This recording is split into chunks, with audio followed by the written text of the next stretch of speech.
I don't see it, but I'm assuming we're live. But hey, everybody, it's your girl Angie. Welcome to Kiss My Cheeks TV.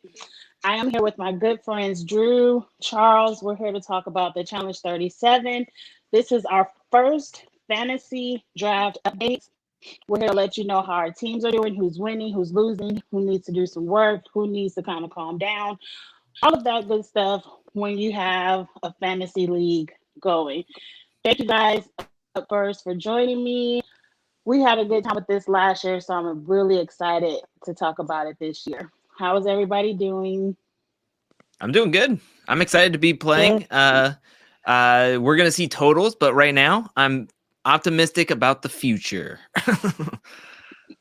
Yeah, We all know how it goes. It's the first three episodes. yeah. We It aren't just started. right. Did you want to shout out your social medias real quick? Go Of ahead, course. Charles. Well, again, thanks for having me. Thanks for having us. And this is just the beginning. Thank you guys for joining. If you're coming on in the room, you can find me at the Charles Warren on Instagram, Charles Warren Online on YouTube, and charleswarrenpresents.com for all my sore muscle and hygiene products. And yes, that's me.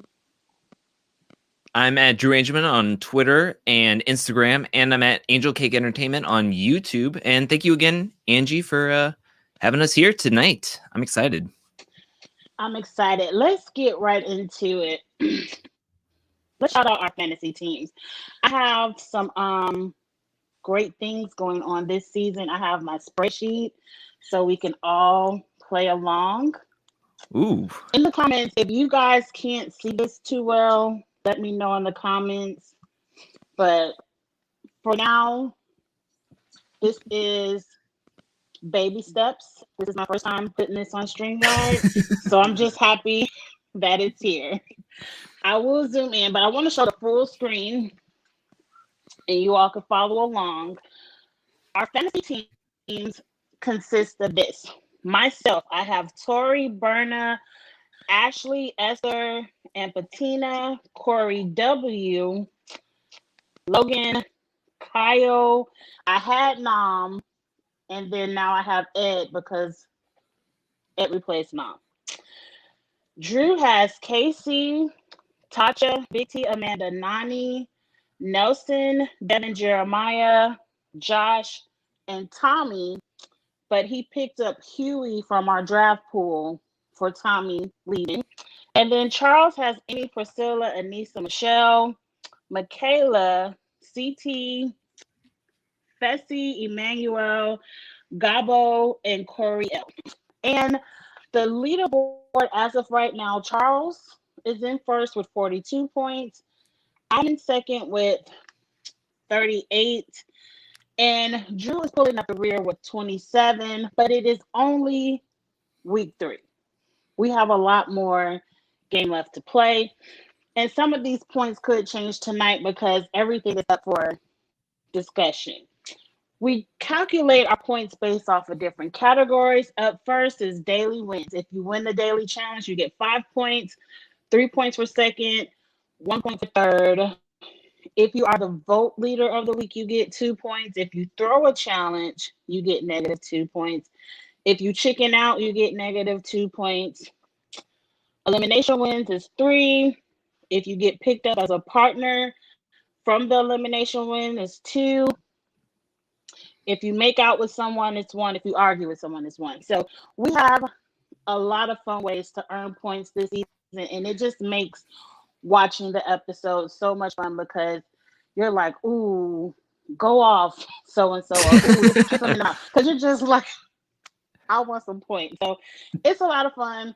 I'm going to take away the screen for now. We'll revisit as we go through the episodes, but that's what we're looking at. I don't like that one. I like too many, but I like this one. That's what we're looking at so far with our fantasy. How are you all feeling about your teams right now? After the first 3 episodes, I feel like I have the best men on my team. The fact that I have CT, Fessy, Emmanuel, and Corey L. To me, those are the front runner guys for me. I don't know if Corey and Nelson will get revenge on Fessy eventually, but Fessy is still top tier, even though he's a drama queen and stuff. He makes a final every year, so that's a good point.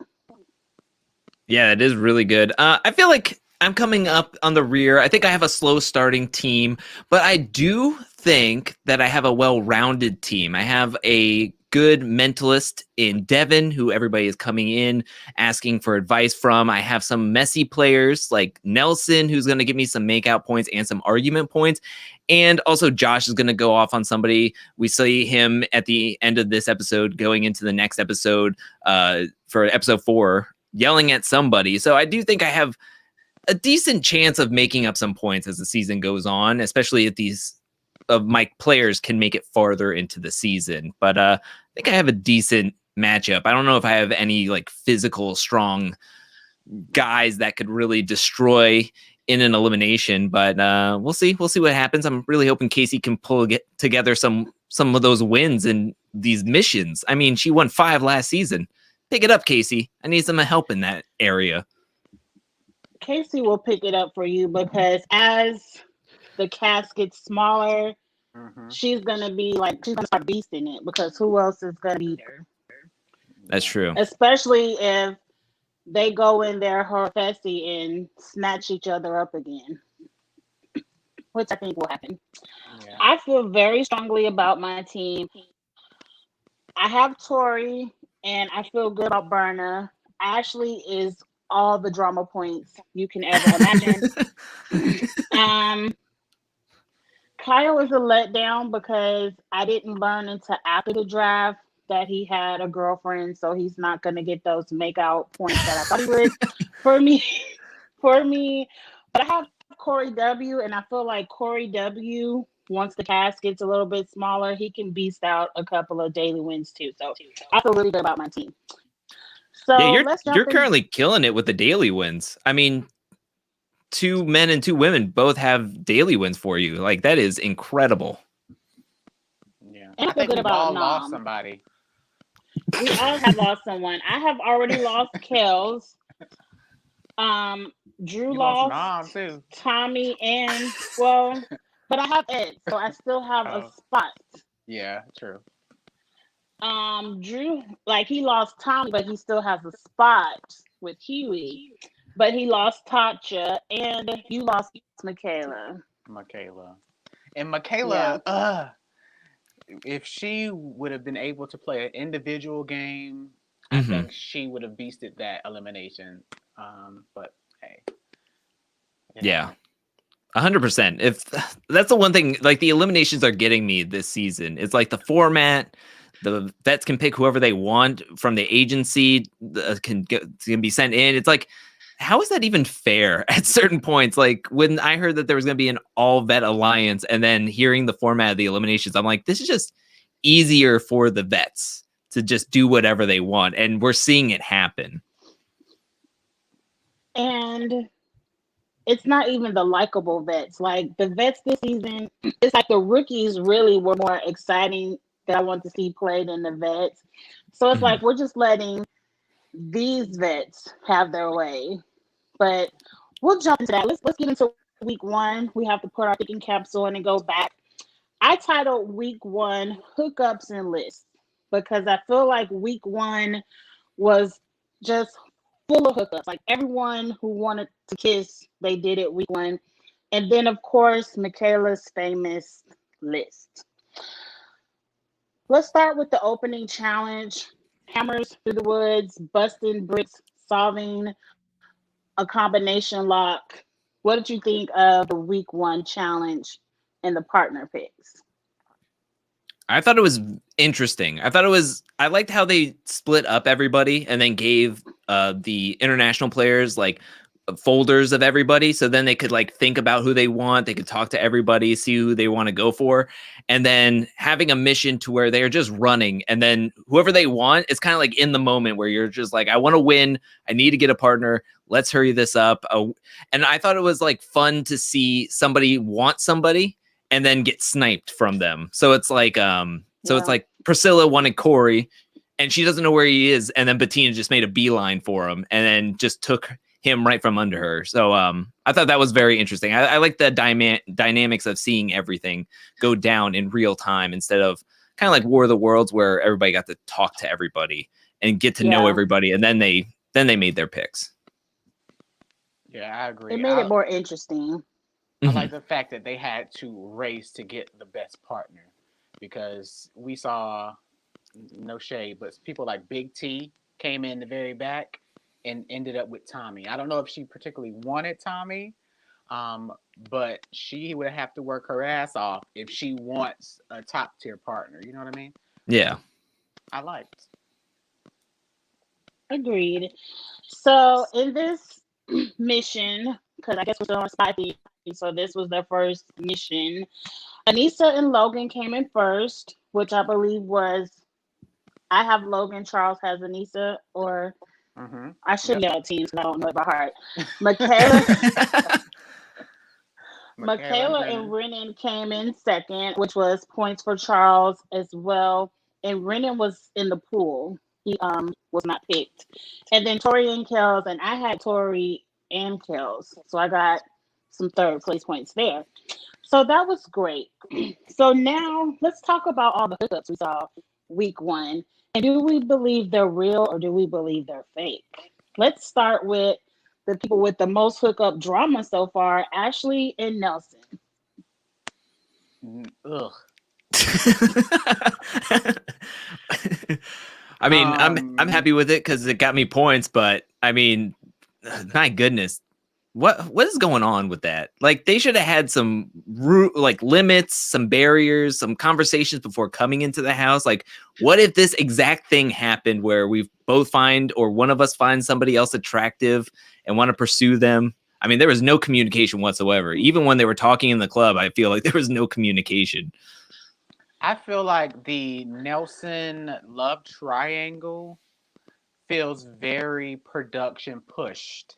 It feels very much like Nelson and Ashley, you guys are stars for us. So we want to give you more time in front of the camera. Like, talk more about this. Because Berna didn't want anything to do with it. Berna is just there. Like, Berna is like, okay, he's flirting with me. We're cool. But the beef between her and Ashley is very one-sided and feels contrived by production. It's very one-sided.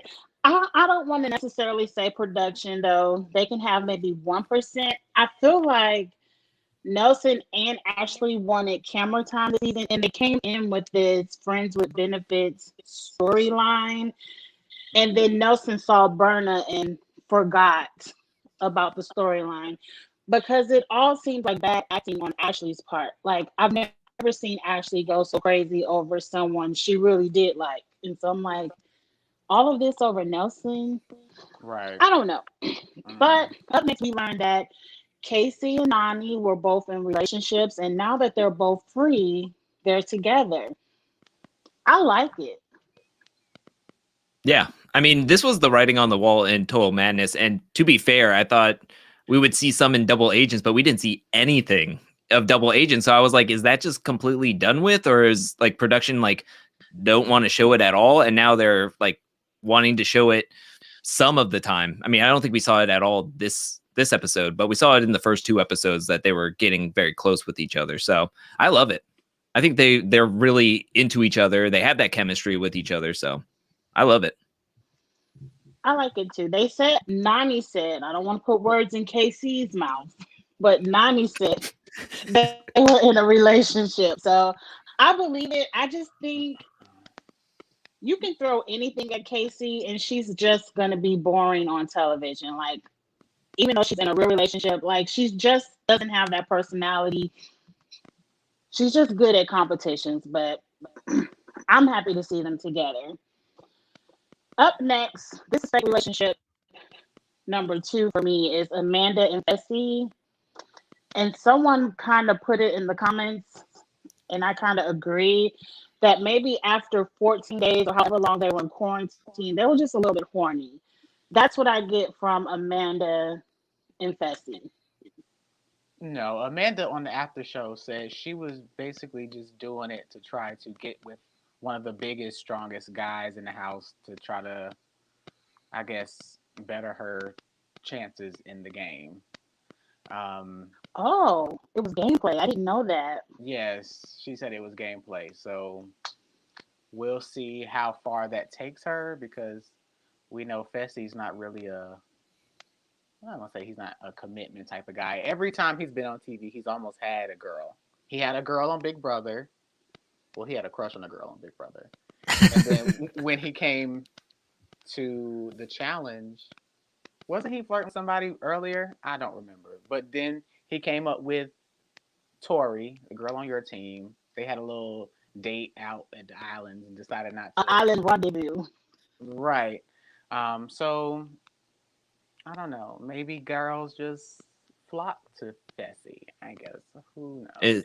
It was Gabby, by the way, of last season that he was thank into. you. Why I couldn't remember? I was like, it was some other girl. I think there is something to the quarantine or being away from, like, being in solitude for a while. I mean, we saw them get close with each other, like the first night or the second episode, and then all of a sudden it was like nothing this episode. So I don't know if they're like downplaying it until they want to show more of Fessy and Amanda, but I don't know. I'm not really buying it. I think she is doing it because with Fessy comes the Big Brother alliance, but then again, I don't know how much fun being around Fessy is on a regular basis. It doesn't seem fun at all, and at least there's some makeout points for Amanda and Fessy, wherever they may lie. That's pretty much it. We get the foreshadowing of Michelle and Emmanuel. Is that how you say his name? Or is it Emmanuel? Or I think it could be. I've heard Emmanuel more in the confessionals, but I don't think I don't think you can be faulted for either. I like them together, just to throw that out there. Now let's get to the infamous list. And why do people keep bringing pencil and paper to the challenge? It gets them in trouble every time. I would just leave all notepads at home. Give me your opinions on the list.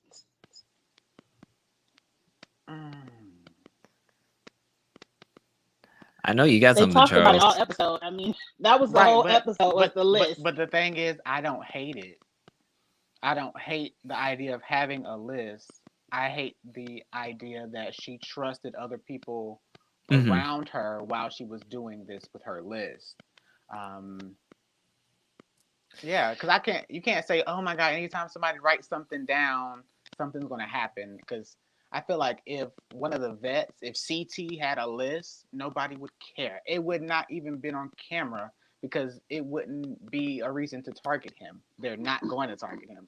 So I think it was just an excuse to target a rookie. Yeah, Laurel I agree. went home for a list. They targeted Laurel for her list. Well, the list actually worked out for Laurel for majority of her seasons. It was War of the Worlds 2 coming after a hiatus and Kara's cult wanting to just take her out. Yeah, I think it was all just for an excuse. I mean, they're gonna look for an excuse when you're a rookie, so she could have had a piece of toilet paper stuck to the bottom of her shoe. They would have said it was a list and vote her in anyway. So, I mean, I just think that her and Brendan coming in second in the mission that day, and then being one of the Survivor castmates, they're going to be like looking at her like a hawk. Like they were going to send her against Michelle anyways, I believe. So I believe so too. The list just gave them a reason to do it, so they could, because they were going to do it anyway. I agree, right. And I just hated to see Michaela go home first. That it just was a hard watch. But the elimination, I call it the double backpacks. I believe a lot of people reference it to CT and Bananas when they had to backpack and had to push each other over. This was just double backpacks. And I think we've all said it privately on Twitter and amongst each other that if it was boy versus boy, girl versus girl, Michaela would still be there. I agree. At one point, it seemed like it was Coriel versus Michaela, and Michaela was holding her own against Coriel. So I think there was no doubt it would have been Michaela winning and Coriel coming back in and then choosing whoever they wanted as their partners. And since we're still on episode 1, let's go ahead and give our opinions on, and we touched on it a little bit, how the eliminations are set up. I think Michaela was already at a disadvantage by being on a rookie team from the start. Mm-hmm. And then by them not being able to say, you're in the agency, you have to throw in another team, but you can throw in whoever you want. That to me is just a setup to go 10 seasons back on the challenge, where we've already tried to come out of this rookie vote in. It's like they just completely dropped the skulls and said, let's just go old school, vote in the rookies. I just don't like that twist. Yeah, that's pretty much it. I mean, it's getting a lot of padding for a lot of the vets, and some of the vets are actually going to benefit from this because they're going to get more leeway time. But some of the vets, this isn't going to help out long term because they could use a lot more of these numbers. These rookies we see are very swayable.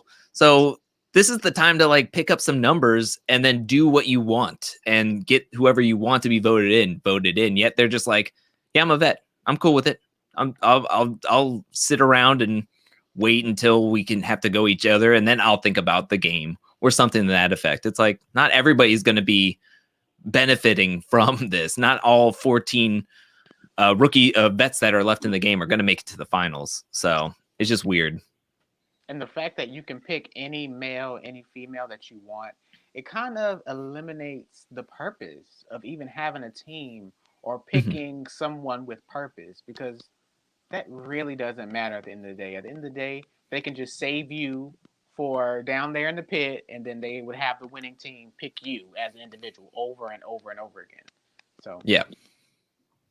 And we see that for the first 3 weeks, that's what's happened. They target a rookie team, and then the agency just throws in 2 more rookies. And I feel like they should have to throw in teams. But while we're on week 1, this is one of our fantasy points of discussion. Vote lead.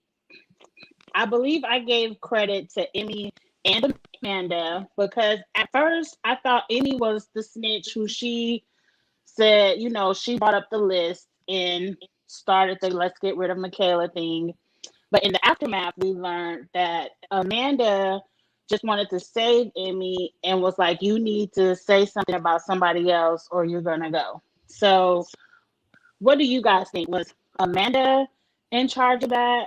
Was it Emmy's outburst in charge of it? Or are we only giving credit for what's seen on the show and not the aftermath?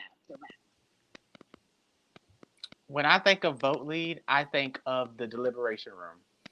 I think of the person that speaks up to create the target, whether that be Devin seeming to speak up every deliberation.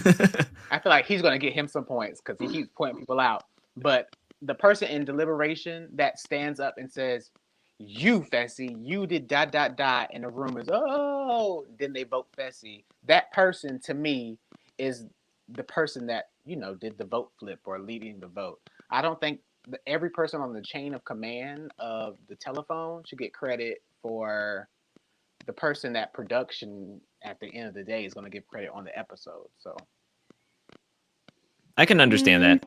I can understand that. I feel like I'm going behind my team because Amanda is on my team and I'm talking myself out of points that I desperately need at this moment. But I do agree that it's difficult to go down. Like, I think it's a slippery slope to keep going down.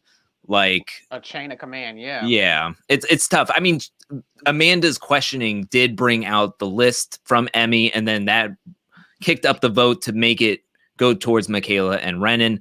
But yeah, I think it could be a slippery slope saying like, oh, this person did this and this person did this. And we're giving out like 2 points to every single person. But I do agree that maybe Josh and Devin should get all the points for everything because they keep on talking as they are both on my team. That's why I disagree, Charles. I disagree with what you said in the deliberation room because Charles and Devin are just the mouthpieces. Like Charles and they're the Devin. ones. I am not. Or I am well, not on the show. well, who's on the show? Josh and Devin. I am not there. Okay. Josh really is Josh. Devin just chimes in at the end and says, "Well, if not you, then who?" Like he said that every episode so far, and I wish he would stop. But it seems like because Josh wants his camera time and he wants to be seen as a big shot player, he's the mouthpiece. Where most vets who have sense in the game know, I don't have to be up here yapping my mouth. Let's just let Josh sink his shit because no one likes him anyway. And I would not give them points for speaking up when we know it was Emmy who started the snowball. Yeah, true. I mean, I'm thinking of Josh next episode that we're going to talk about. For sure, I think he deserves that points to when he was putting that on Kells. But I definitely think that Emmy for sure gets it. I don't know who else talked. I feel like somebody else talked about Michaela's list, but I don't. Tommy. I can't. Tommy confirmed the list. Tommy did, yeah. He confirmed. He did.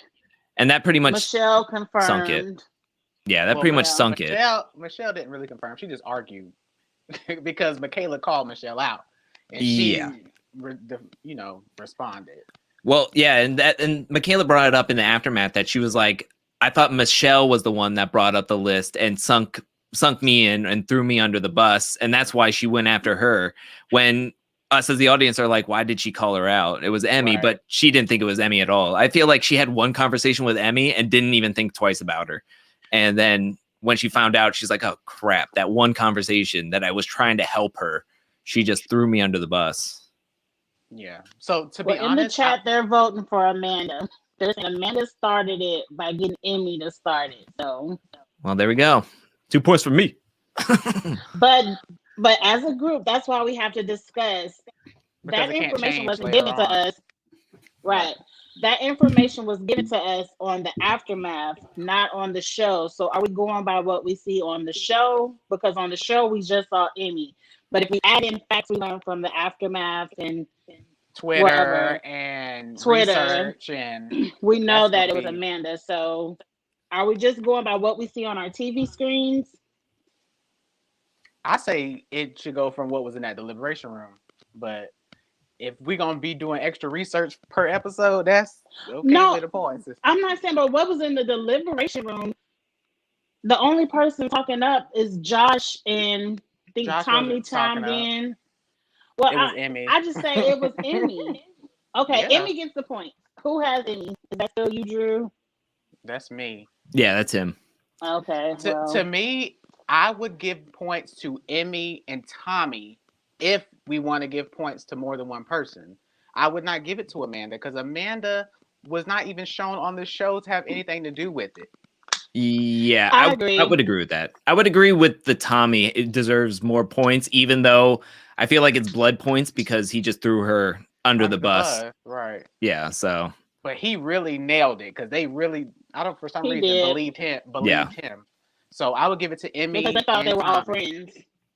Yes. Okay, well, that was a good discussion. We'll have another good discussion on episode 2 because I already have a comment there, but we'll wait.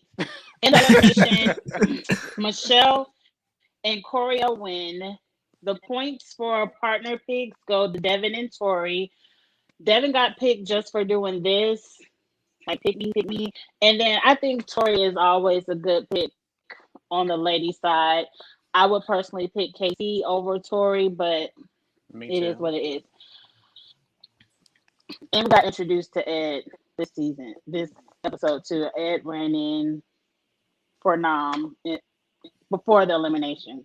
Or was it after? I don't remember when Ed ran in, but it was after because they were like, oh, you could pick your new partner, but you could also get, and then he was running in, everybody was excited, and Michelle was just like, thank you, next. And she like turned around like, I don't know this dude. Ed is actually, to me, I am not Miss Cleo or Raven Simone, but I think Ed is the future of the challenge. The ways that he plays the competitions, his personality. He's cute. Like he has the energy. I think Ed is somebody that they need to bring back and back and back again because I think he's top tier. I agree. He's definitely I a like good Ed. addition. So, And he has a very bubbly, catch personality that Right. can get along well with everyone. Okay, let's jump over to week 2, where we lose our good friend Kels. I'm very upset about Kels being the second person out.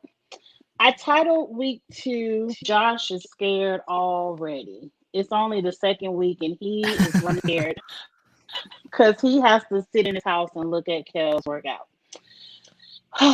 The challenge for week 2 I called playing catch from a helicopter. I forgot the real name that they called it, but it's pretty much one partner rides in a helicopter. You throw bags down and you catch them. That wasn't too exciting to watch. You run through an explosion. Okay, that was fun. And whoever caught the most bags wins. What did you all think about the excitement level of challenge number 2, mission 2?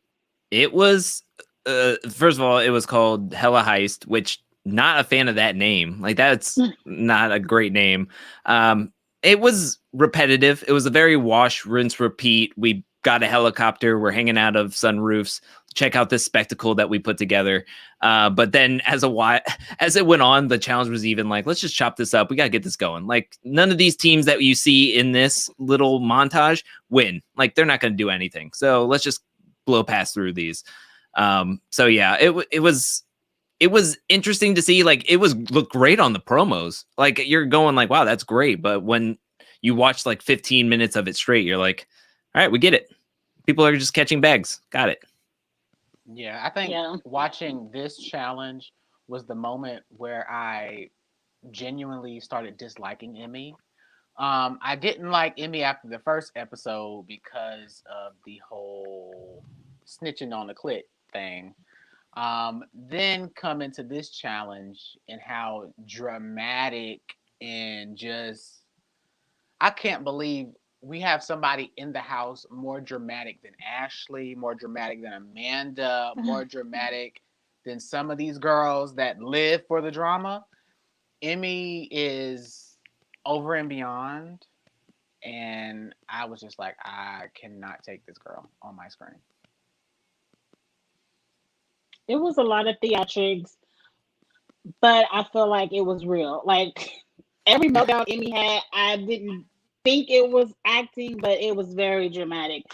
And it was like I roll like, girl, if you don't throw Right. these Even bags after out it the was helicopter. over, she kept going. Yeah. She was like calling herself weak, like the weakest person there. Like she waited until she was around everybody and was like, I'm so sorry. I'm so weak. I'm the weakest. Like it's okay. You're not fooling anybody. All right. Let's just keep going. It was annoying. No one. Like out of the rookies, now that Michaela is gone, she's damn near one of the best rookies.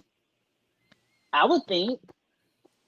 But I mean, she did great in the elimination, and she's like one of the only other rookie girls to actually see an elimination and win. So I think that counts for something for sure. Yeah, I think the girls know that she's a physical threat, Mm-hmm. but I don't think she's smart enough to know to keep other physical threats around to shield herself. I don't think she's that conscious of the game or calculated, because at the end of the day, she should have been wanting to work with Michaela. Y'all both come from Survivor. Y'all both are rookies. Mm-hmm. What are you doing? Yeah. I don't think the rookies this season have watched. I really don't. I think they were just asked to be on TV. They were like, yes, MTV, I'm there. I don't think they watched because they're playing like rookies, like first time seeing this ever. And it drives me crazy because we just had such good rookies last season who were the opposite of the rookies this season. But Fessy and Esther win, which is great. I have Esther. I don't know who has Fessy, but they got 5 points for that. Casey and Emmanuel came in second. I know Drew has. You have both of them, don't you? What?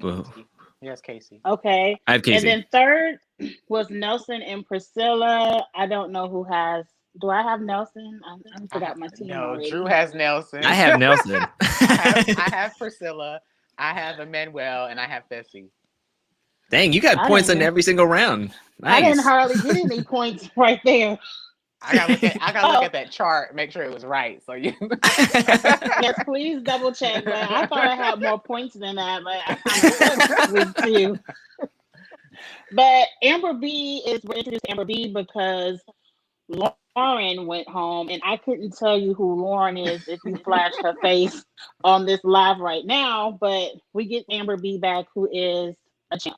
So Amber B, if you all want to know, is still in our pool because a woman hasn't been disqualified yet. So the first lady that gets DQ'd and has to go home, one of us lucky people can snatch up Amber B, which I think Amber B is going to rack up some points this season. So Oh yeah, we know we she's have gonna a get in a fight. champion.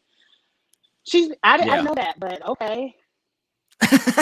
Okay, don't spoil it because I want to be like with who. But okay. No, it's in the trailer. Esther throws water in her face. Oh, I In the didn't see trailer. that. You know, Yeah. I probably didn't watch that breakdown of Drew's where he goes scene by scene because I didn't. If I just watch a trailer, I didn't pick that up. All But 34 okay, minutes of that so 3-minute trailer that I did. Mhm. so that's a good person sitting in the pool, so we can snatch her up. I Just don't know who waiting. will. I kind of feel like Anissa might be that first one to go, but she's hanging in there.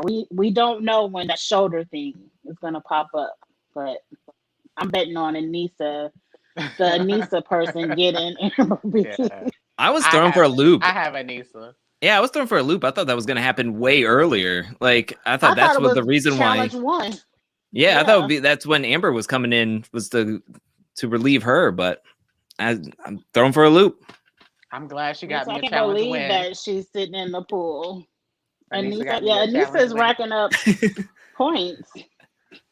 Okay, but let's go to the next, I think is the big point of the episode. I want to ask you all a question. I call it deal or no deal. We see a party scene where Fessy, he doesn't confront Kels, but he approaches Kels with a deal.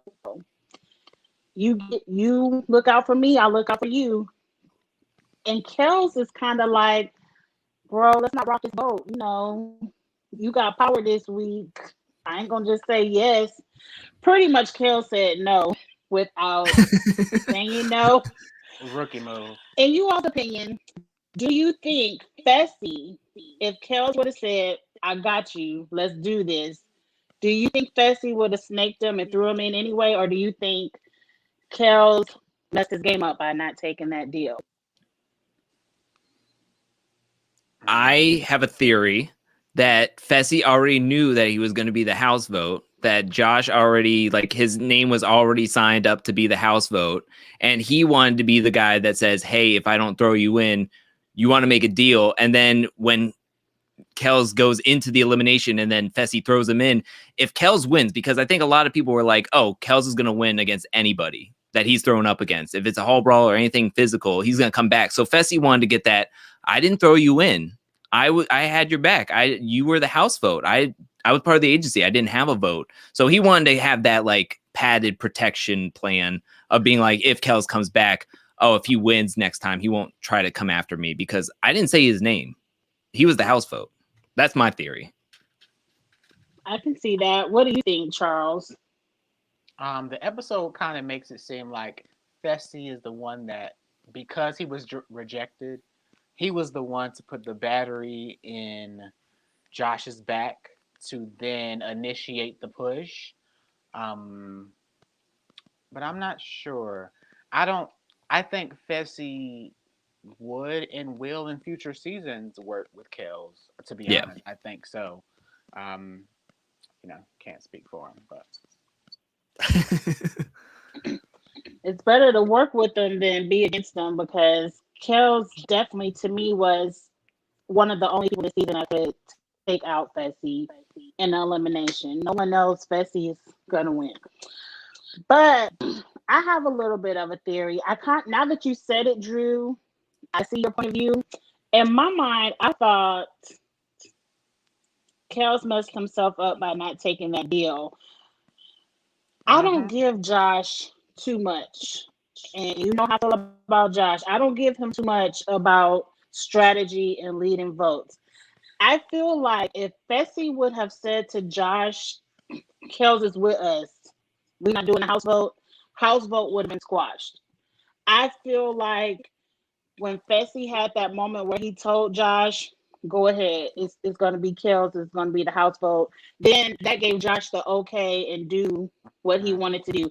In that Big Brother alliance, I believe they used Josh as a mouthpiece, but I don't see people taking Josh too serious. It's like, oh yeah, Josh said vote Kels, so let's do, like, no, I feel like I agree. Fessy would have worked with Kels this season. He probably would have snaked him closer to the end, but I think he would have worked with him if he would have said, okay. I believe that you're right that they don't put a lot of stock in what Josh says, but that's why when Josh was playing chess with Devin, he was talking to Devin, and then Devin was the one that was forwarding the message to everybody else because everybody trusts Devin. So I think that's where it comes from. I don't think a lot of people are looking into Fessy and Josh that much, but because Josh is the one that's being the face and the mouth, but Devin is the one in the background, just like, okay, yeah, we'll do that. I'll deliver the message, and everybody's just like cool with it.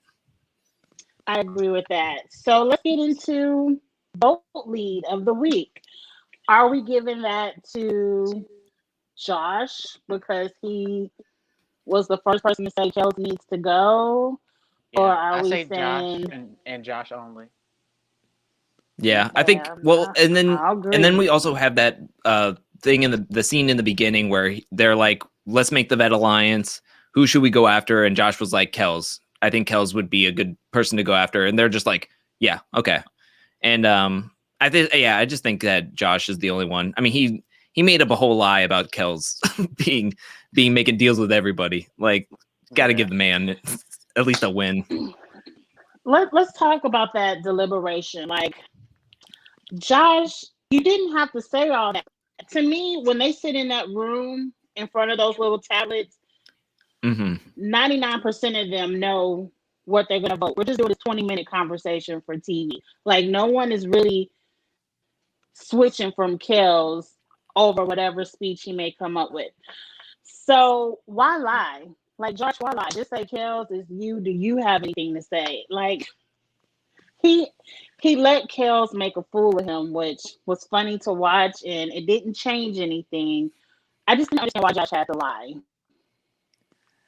I think it was all performance based for the rookies to be like, hey, we're not just targeting him because we're the vets and we don't like it, even though it was clear to see both from his speech and Fessy's speech at the thing where he's like, everybody, the vet guys know that you can trust me now. And then he voted in Ed and Emmy. So it's like, what are you doing, guys? Like, this is supposed to be signed and like under wraps, and they're just both like letting it, like, without saying there's a vets alliance. They're like totally just putting it on display. They could have made a billboard right outside the house saying that they have a vets alliance. So yeah, but the rookies are dumb. Let's be transparent. The rookies are dumb this season because even TJ, TJ keeps reiterating, "Oh, rookies again, rookies again." So the rookies can't work together because from episode 1, there are moles within the group. There are rats within the rookie group. So we can't get together because Emmy is going to run down the hall and say, they're having a powwow. It's a powwow in the room, and think she's getting some rep with the vets when she's really not. And there's other people too, as well. A lot of them that are like tethered to vets at this point. I mean, we saw, not to get into episode 3 too much, but we see Gabo, who's just like, I don't know what's going on. I like my partner, and I don't think I'll ever see an elimination. You're like, bro, what? Like, you've been in this game for like 3 weeks now. You know what's going on. Like, you have to see what's going on. You got eyes. Like, use the thing in between your ears to figure out what's going on. But you got like Bettina, Ed, who's just like, yeah, I trust my partner. Like, they can do whatever they want, and I'll just say yes. So it's like even that much more frustrating for those that are playing the game and want to play the game. They're just going to get picked off because they're actually wanting to play the game, which is infuriating. Like Coriel, who's sitting there going like, they keep on saying my name. Right. And he at least talk to somebody. Yeah. At least figure out. But to what Dan says right here, the issue is just like in the real world, people don't think it's an issue until it's them. We see when back to episode 1, my blood was boiling from within the depths because it felt like everybody was jumping on Michaela and nobody was even saying, all right, guys, we got it. Let's vote. Like, just, okay, that's enough. They just kept going and going.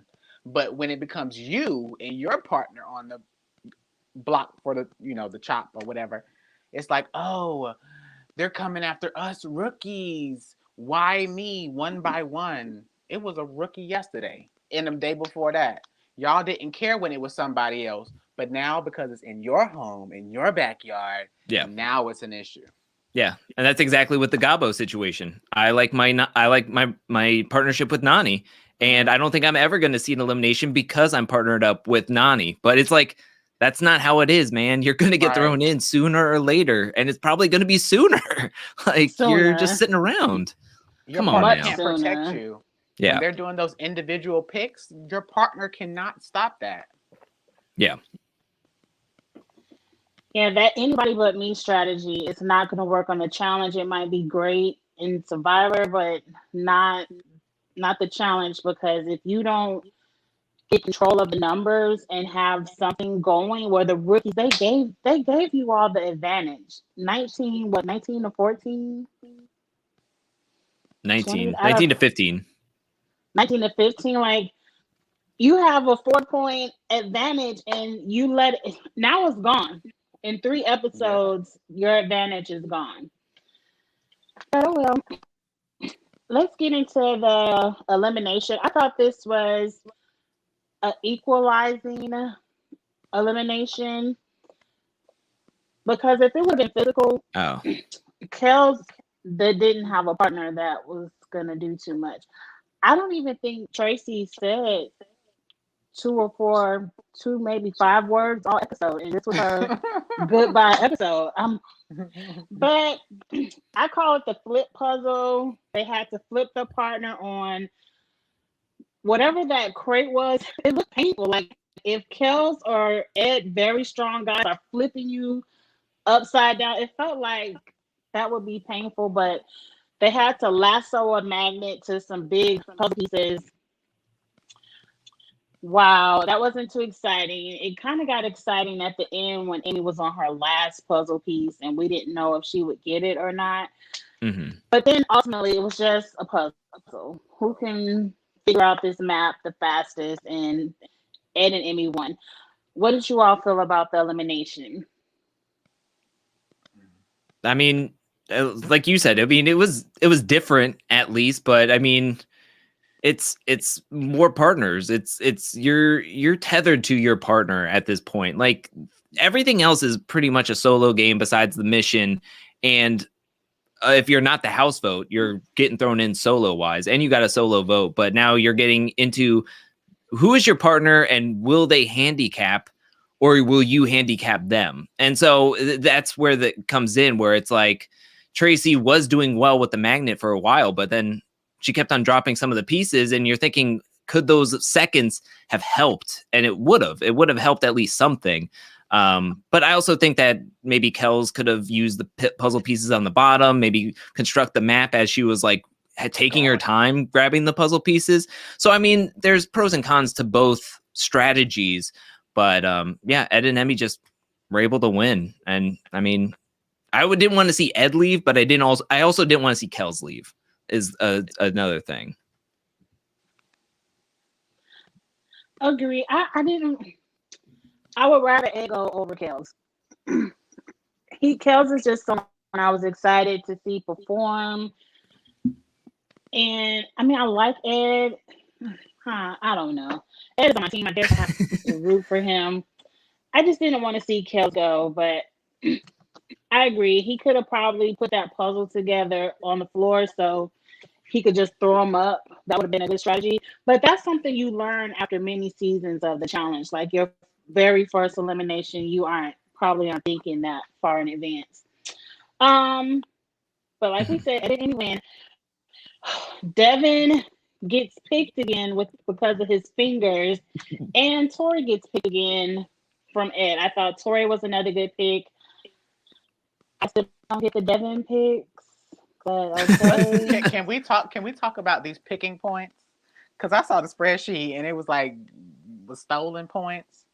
Why Stolen are points. these on the spreadsheet? The points for being picked are equal to leading a vote. I was like, how is that? Like, leading a vote is far more important than being picked out of the crowd. I disagree because one, So doing this, me and Drew doing like this having was points. Hey, Devin you can't has just to make get up points categories. somewhere. But no, I think it says a lot as a competitor if when it's time to pick a partner that someone values that much as a competitor, values you that much as a competitor that they would steal you from someone else or say, I want you to be my partner. I think that's a lot of value there. That means you're a good competitor. But how much value related to... Okay, because on our chart, I don't know if the crowd knows, but that's like 2 points for getting Okay, picked. let's put it back up. And leading a vote, which to me is one of the most important things of the week, is also 2 points. And I'm like, wait, there's not a balance there. I feel like the getting stolen should be 1 point if being a lead vote flipper is 2 points. But 1 point is boring. So if we're gonna use your logic, let's just make leading the vote 3 points and then keep whatever the category is, partner pick at 2. Why is it boring? Why? Because at some point everything it's just a can't weighted be 1 system. point. We want the season to be exciting. We want to see the points fluctuate, and they won't fluctuate as much with 1 point. Yeah, I'm already behind. Let Devin get some points for me. Right. Let him do it. He's the number 1 draft pick. And it's very interesting to me why people keep picking Devin. The only person that said something with any kind of sense was Berna, and we'll get to that in week 3. I don't understand why people are picking Devin. So let him get his points because it has to be something. Because he's doing this at the top of the... And he's also very social, and you have to give him credit for his you said he's the one that goes around and tells everyone about the vote. So y'all think that is just as important as leading the vote? I think so. I would say so because you're getting a whole different team and a whole new partner. It's even more important because you're setting yourself up to get these 5 daily points if you pick the right person. I just want to say that I think Charles is frustrated because CT isn't getting as picked as he thought he was, and Devin is over here getting picked like there's no tomorrow. No, okay, so no, because Angie can vouch for this. Even before episode 1 started, I already had an issue with the points. It won't just after episodes. I was already. The issue was everything was 1 point. You were like, everything has to be 1 point, 2 point. I was like, okay, let me make it creative. Here, 5 points here, 3 there, 2 there. Okay, right. Now we have some points. I tried to literally like get 5 here. They can't see the chart. Let me make it big. Okay. And Angie just made twos. I'm like, no, ma'am. It's fun, Charles. A daily win could even be a 10-pointer for me. Like, I don't hate it. My goodness. I mean, now you hate everything that's 1 point. Now you hate everything that's 2 points. No, I don't hate everything as 1 point. Before, she had the whole table as 1 point. It was at 1 point. Then you said you want some variety. So then I was like, okay, here. And now It's too much. Let Devin. Elimination win. I could take 10 there too. Because that's important. If you win an elimination, you done send somebody home. If you had Jay, Okay. you would have racked up like When 40 points. When the live is over, let me go back to my first.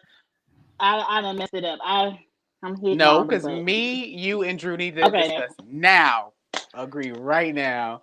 Let Devin cook. What we're gonna do when the live is over and we hit in broadcast and we're still having our conversation after the show, we will finalize the points. Because we have to at some point say this is the system and let it ride. Oh, I'll be thinking about this throughout the whole conversation now. And it'll come up randomly. And the people in the comments, they want to follow along. You guys want to follow along, right? So they need to be like, y'all, these points ain't right. Get them together. Well, they haven't said anything in the comments about points. So yeah. They just I think they enjoy the discussion because they really enjoy us together. I mean, I'll take Devin getting plus 40 points just for bonus. But and that's Dan fine. says I have a good chance at winning, so I'll take that too. But they haven't said anything about the points. But that's it for week 2. You ready to jump into week 3? I forgot to mention Ashley had some kind of meltdown over her relationship with Nelson, but do you all want to talk about that? I mean, we talked about Nelson and Ashley, yeah. So, I mean, besides her calling Berna Bertha and telling her which way to leave the conversation, I mean, there's nothing really to say there. I didn't like that either. But by episode 3, we kind of see what it is. Like, Ashley let it go. Nelson wants Berna. Okay. Week 3. I titled week 3 Camp Comeback-ish. And if you know anything about Big Brother, you understand why I said that's the title for week 3. Week 3, we lose Tasha. And just before we deep dive anywhere into the episode, I feel like MTV did themselves an extreme disservice by allowing Tasha to go home week 3. She is a huge international pool for this show. A lot of people were rooting for Tasha. Yeah, she almost drowned in the ocean or almost drowned Jeremiah in the ocean. But I wanted to see more of her. And I'm just like, Michaela, Kels, Tasha, it was too much. It was too much for 3 weeks. So I know how much Drew loves Tasha too. And I know you have some talking points about how that went down. So I just want to say that off top. What do you all think off top about us losing Tasha so fast? I don't like it for all the reasons that you did say. I mean, it's a huge loss here. And I thought that her confessionals were really good. Like, she was actually like a really good person in the confessionals. She was shown in the party scenes. I mean, she was like really fun. And I mean, I think it's interesting that they have Tasha and Esther because they are kind of like playing the game differently, where Tasha is more of a personality based. She is having the confessionals, where Esther is very logical and strategic. And she's like, this is who I want my partner to be. I think we can win. I thought it was nice to have that balance of both of them in the game. And then I just really am frustrated that Tasha's leaving, especially because of how she leaves the game calling out Tori. Like, that's something that I've been wanting to see. And I think that if it was left in the game, we could have saw a lot more of it, which would have been awesome. I agree. This week 3 was, out of episodes 1 through 3, my favorite episode. Like, I really enjoyed the challenge. I really enjoyed the elimination. Like, week 3 was really good. Let's start off with the challenge. This challenge was something that I personally would love to do. It looks like something I would just do on vacation. We're jumping off of a cliff. We're diving into the ocean. Everything is bomb related, but we're still spies. We have to swim in a cave with waves and currents going every direction. The cave looked beautiful, side note. Then we have to swim back out of the cave into the ocean, hang on for dear life to a jet ski, and then swim even more to the beach. I love everything water related. I thought it was an extremely exciting challenge. What did you all think? This is what I like the challenge for, excitement.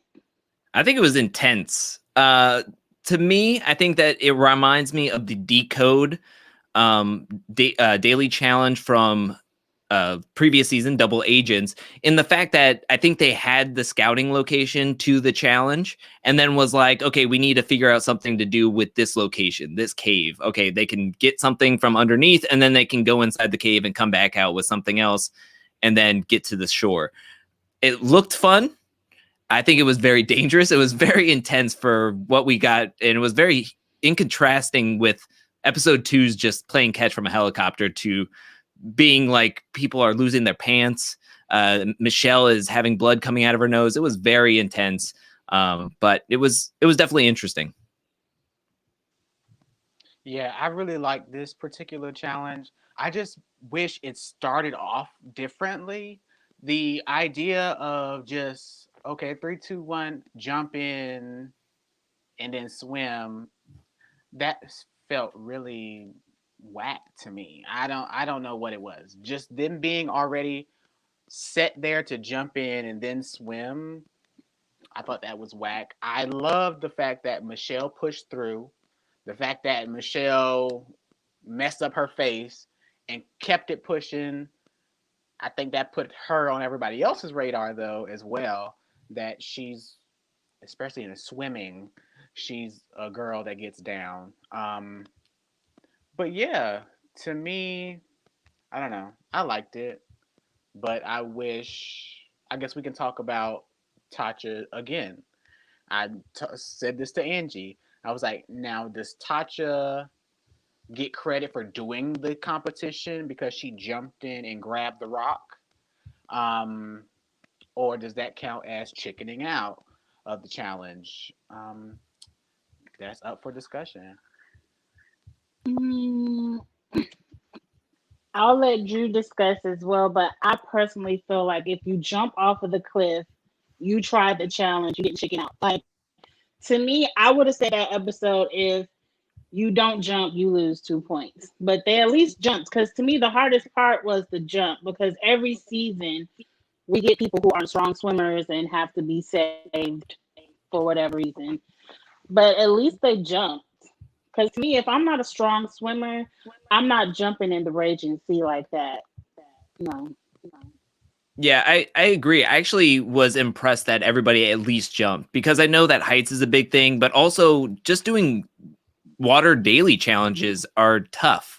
So not everybody even wants to get into the water. So I was actually surprised that everybody did jump in and that majority of them finished. I mean, this was dangerous. I mean, I thought there was going to be a lot more DQs or a lot more people saying, like, calling it like, I can't do this, because of how raging the water was and how like spiky those rocks were. So I would not say that they were checking out. Now, if Huey round 1, if he's just like, I'm not doing it, Ashley, I totally agree that he chickened out if that was the case. But I was actually really surprised that everybody at least jumped into the water and sort of gave it a try.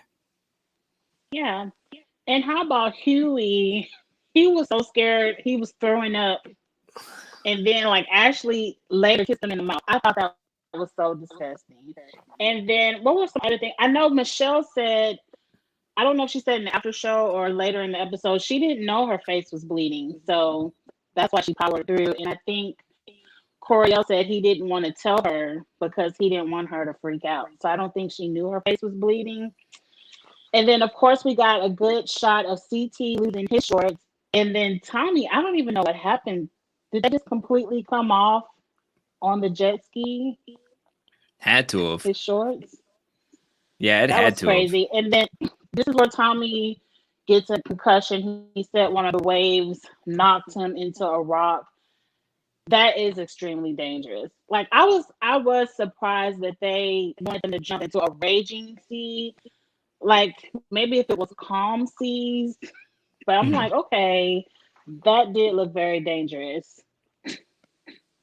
I mean, they use helmets for like everything, but they didn't use it for this particular situation where they're in a rough seas with a lot of rocks around them. Like, I don't know. That was a very big safety oversight, I think, that they just kind of completely was like, nah, they don't need him. Don't worry about it. Bad decision. Yeah. So up next, we see Tori and Ed coming first. And and Tori and Ed are both on my team. So that's 10 points right there. I'm happy for that. But I wanted, just for something different, I wanted Corey L and Michelle to win so bad. They came in second.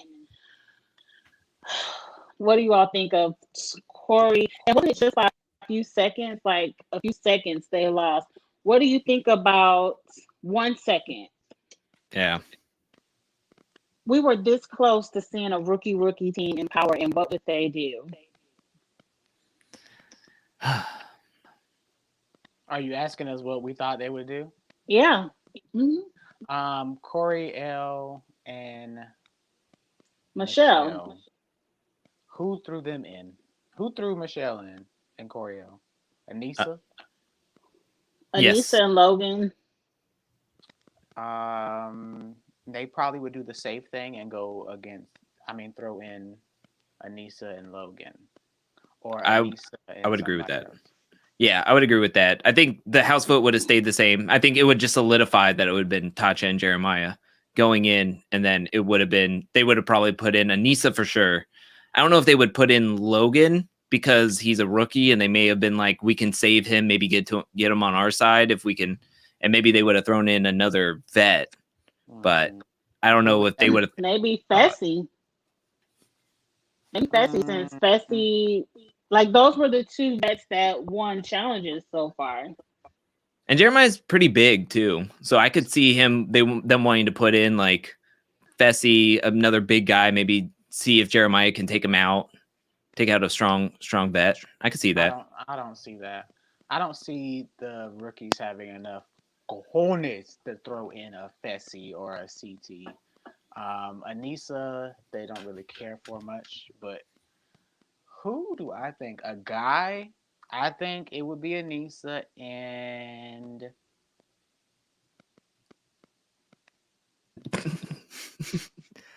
probably a throwaway, like a Kyle or somebody that they don't think would be a blowback if they come back inside the house. I could see that.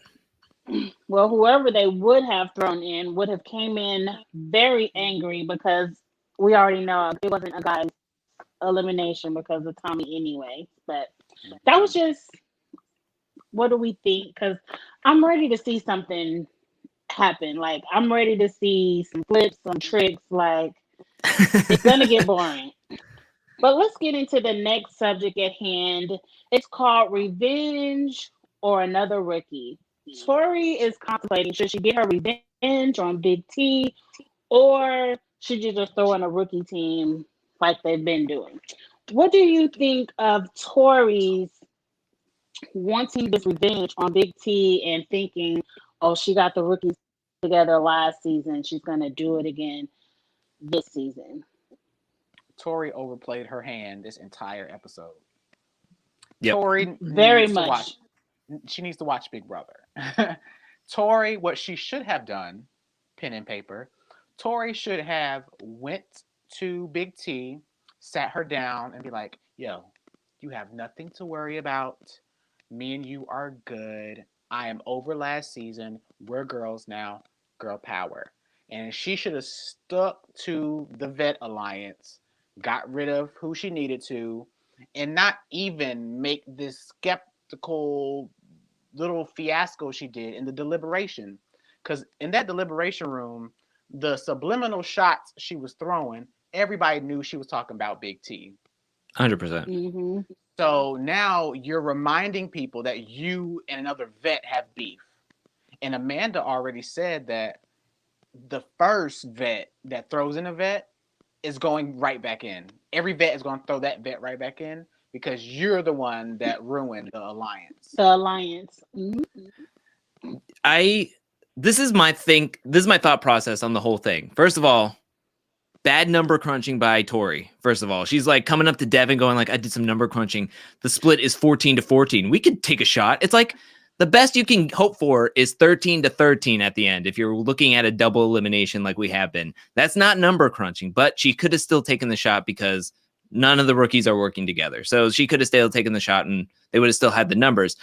I think in her mind, she's like, I have a reasoning to take a shot at Big T because of what happened. I have a reason.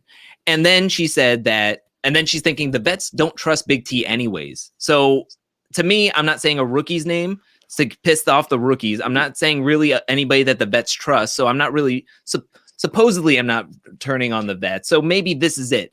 But this is dumb because she is a vet. So Right. like it took Devin and Kyle to be like, this is a bad idea. Don't do this. And then all she did was make a big spectacle. And now whenever Big T gets into power, if she does, she has more than enough reason to say Tori's name and just be like, you're going to send me in anyways. I'm going to take my shot at Tori again because she made this big old spiel about me being somebody to be looking out for. Like, stop it. You're doing too much. You're pulling a Josh and you're doing too much right now. Like there's 14 people that you could, or 12 other people, you could say their names easily and throw them into the elimination. Yet you want to make it so convoluted by going to talk to Tatcha, to talking to Big T multiple times, calling out Big T. It's like, stop it. Like, it's not this hard. It's week 3. It's episode 3. Stop it. Yeah, her even Do going you to think Tasha the to other ask it vets? that was dumb. Yeah, we're gonna get to that. That's Sorry. another talking point. But while we were talking about Big T, is there other vets that don't trust Big T, or is this something that Tori is just saying because I thought everyone liked Big T? No, the vets don't trust Big T because previous seasons Big T has on her report card continuously worked with the rookies. And the vets believe, which they're kind of not correct because she keeps debunking it on the aftermath, that she was super close with Kels. Everybody thought that Big T and Kels were like super, super close, and you're in with the rookies. She keeps denying it on the aftermath. Who knows if they were besties? I don't really know. But the vets already saw Big T as like the rookie whisperer, I guess you can say. Yeah. I think the two people we saw talk about this mainly was Fessy and Corey on the episode. They were the ones that were like, we can't trust you. You're on a need to know basis. Basically, I think they went around the numbers and say who can get their rookie partners to vote with us. And once they figured out that they have the votes with Gabo, Bettina, and Manuel burning a vote on him, they're like, well, we don't really have to tell her because she might leak it. So it's like, I don't know. I just think I understand where they're like, oh, she worked with rookies in the past, but it's like, come on now, seriously, it's episode 2 and you're already not disclosing all the information to a vet in a vet alliance. Come on now. Because, well, also when Michaela was in trouble, even though Michaela is my girl, Big T was the one to go to Michaela and tell her, hey girl, they're talking about a note, a list. So maybe she was trying to look out for a rookie. I don't know. Who knows? I just wanted to say something about that last comment. What about Kyle? Is Kyle in the line of fire because he's also from the UK? Is he in the line of fire of trying to work with Kels or Priscilla? Because we're not seeing anything to that effect. It's only Big T that's coming in as the line of fire. Is it because Kyle worked on the season before any of the UK people were mainstream because he's been on the show the longest, or is this just a Big T thing? I don't really know him because you're right. For having Kyle is always down for protecting. No, not rookies, but Kyle is always down for a UK alliance.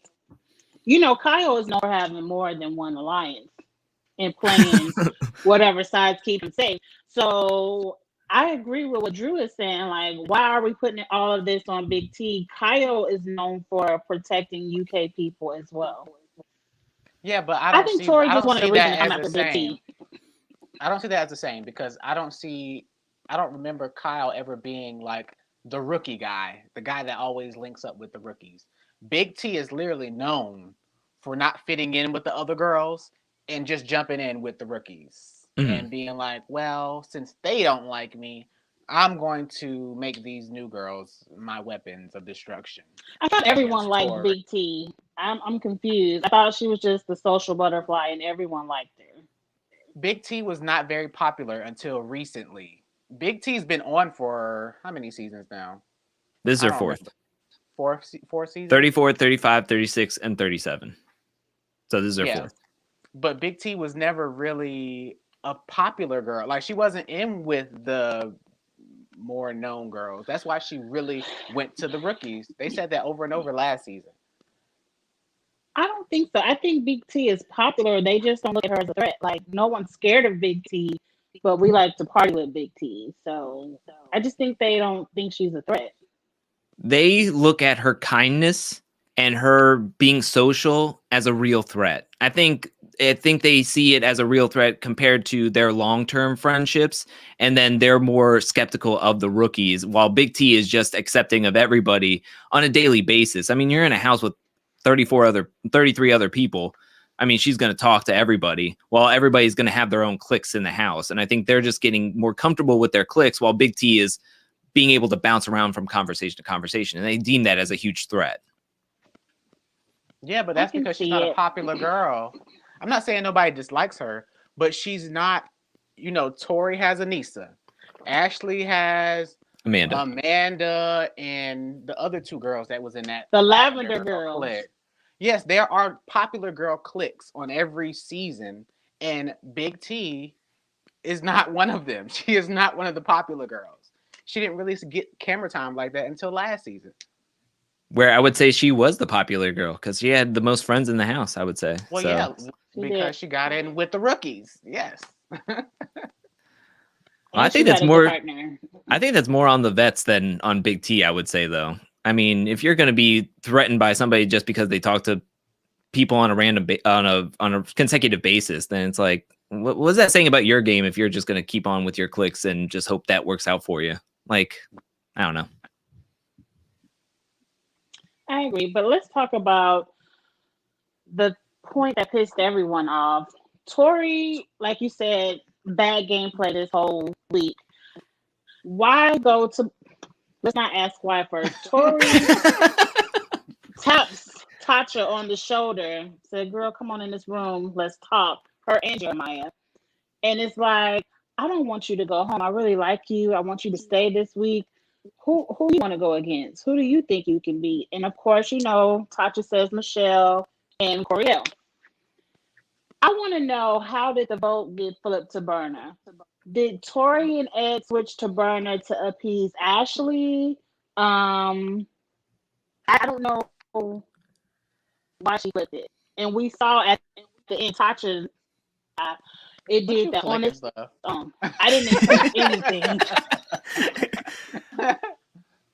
I didn't touch Why it. did I it flip don't. to Burner? I Why I did it would flip guess to Burner? Because Ashley wanted Burner out. I assume. I don't know. I could be a little bit more helpful with this because I heard through the grapevine, Uh-oh. a grapevine, that Tori and Ed decided at the very last minute that before they left the house that the vote was going to be Coriel, that they were going to do Coriel. So Tori, trying to be a friend or whatever she want to call it, goes up to Coriel and says, "It's going to be you. I want to give you a heads up. Who would you want to be your partner?" And he said that he wanted somebody strong. I would like somebody like Berna to be my partner in the elimination. So that's where it came to be that Coriel and Berna were put in together, and then that's how the vote changed to where it was Berna, but they didn't show that. So they already concluded that Coriel was going to be the male that they threw in. Mhm. And that's Ed and can we Tori. stop right there? Can we stop right there real quick? Okay, let's break 'Cause that down. I don't want to, and as the black homosexual here, I don't want to always yell racist or homophobia, but why is Corey L keep getting picked? Why was Corey L picked the first episode and then picked again this episode. Corey L. I want to know why. Por qué? Por qué is Corey L. your choice every single time it needs to be an individual male? I couldn't tell you. I was frustrated because there, like Devin said, there's 12 other people. There's 14 other people that you could say in the game. Nobody has gotten a whiff of an elimination yet. Coriel is being now put in twice. Like you could put in anybody. I mean, he even said Emmanuel's name because he's such a threat. Like, shoot your shot. Like, give somebody else a chance to see an elimination and see what comes from it. But yeah, I don't understand that. But my part two to what you said, Drew. Okay, Ed and Tori said we're throwing in Coriel. If you're voting to throw someone in, why do you care who they want as a partner? Like to me, if I'm voting you in to as the agency, I want you to go home. So if you care that much about Coriel that you want to give him the partner that he wants, why not just not vote him in? I don't really believe that. That's not a good reason for me. Well, that's what happened, I guess. Whether you like it or not, I guess that's what happened.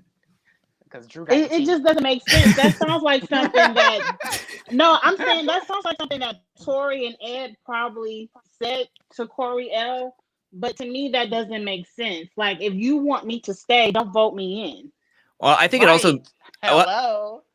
I also think it's like. I also think it's just like you could tell that that just proves that there's like no gameplay or game plan that Tori has. She's just running around asking people, "What do you think? What do you think? What do you think?" If she's telling Tatcha and Jeremiah in a room, "Who do you want?" and then running somewhere else and saying, "Hey, we're gonna put you in. I like you enough to give you a heads up.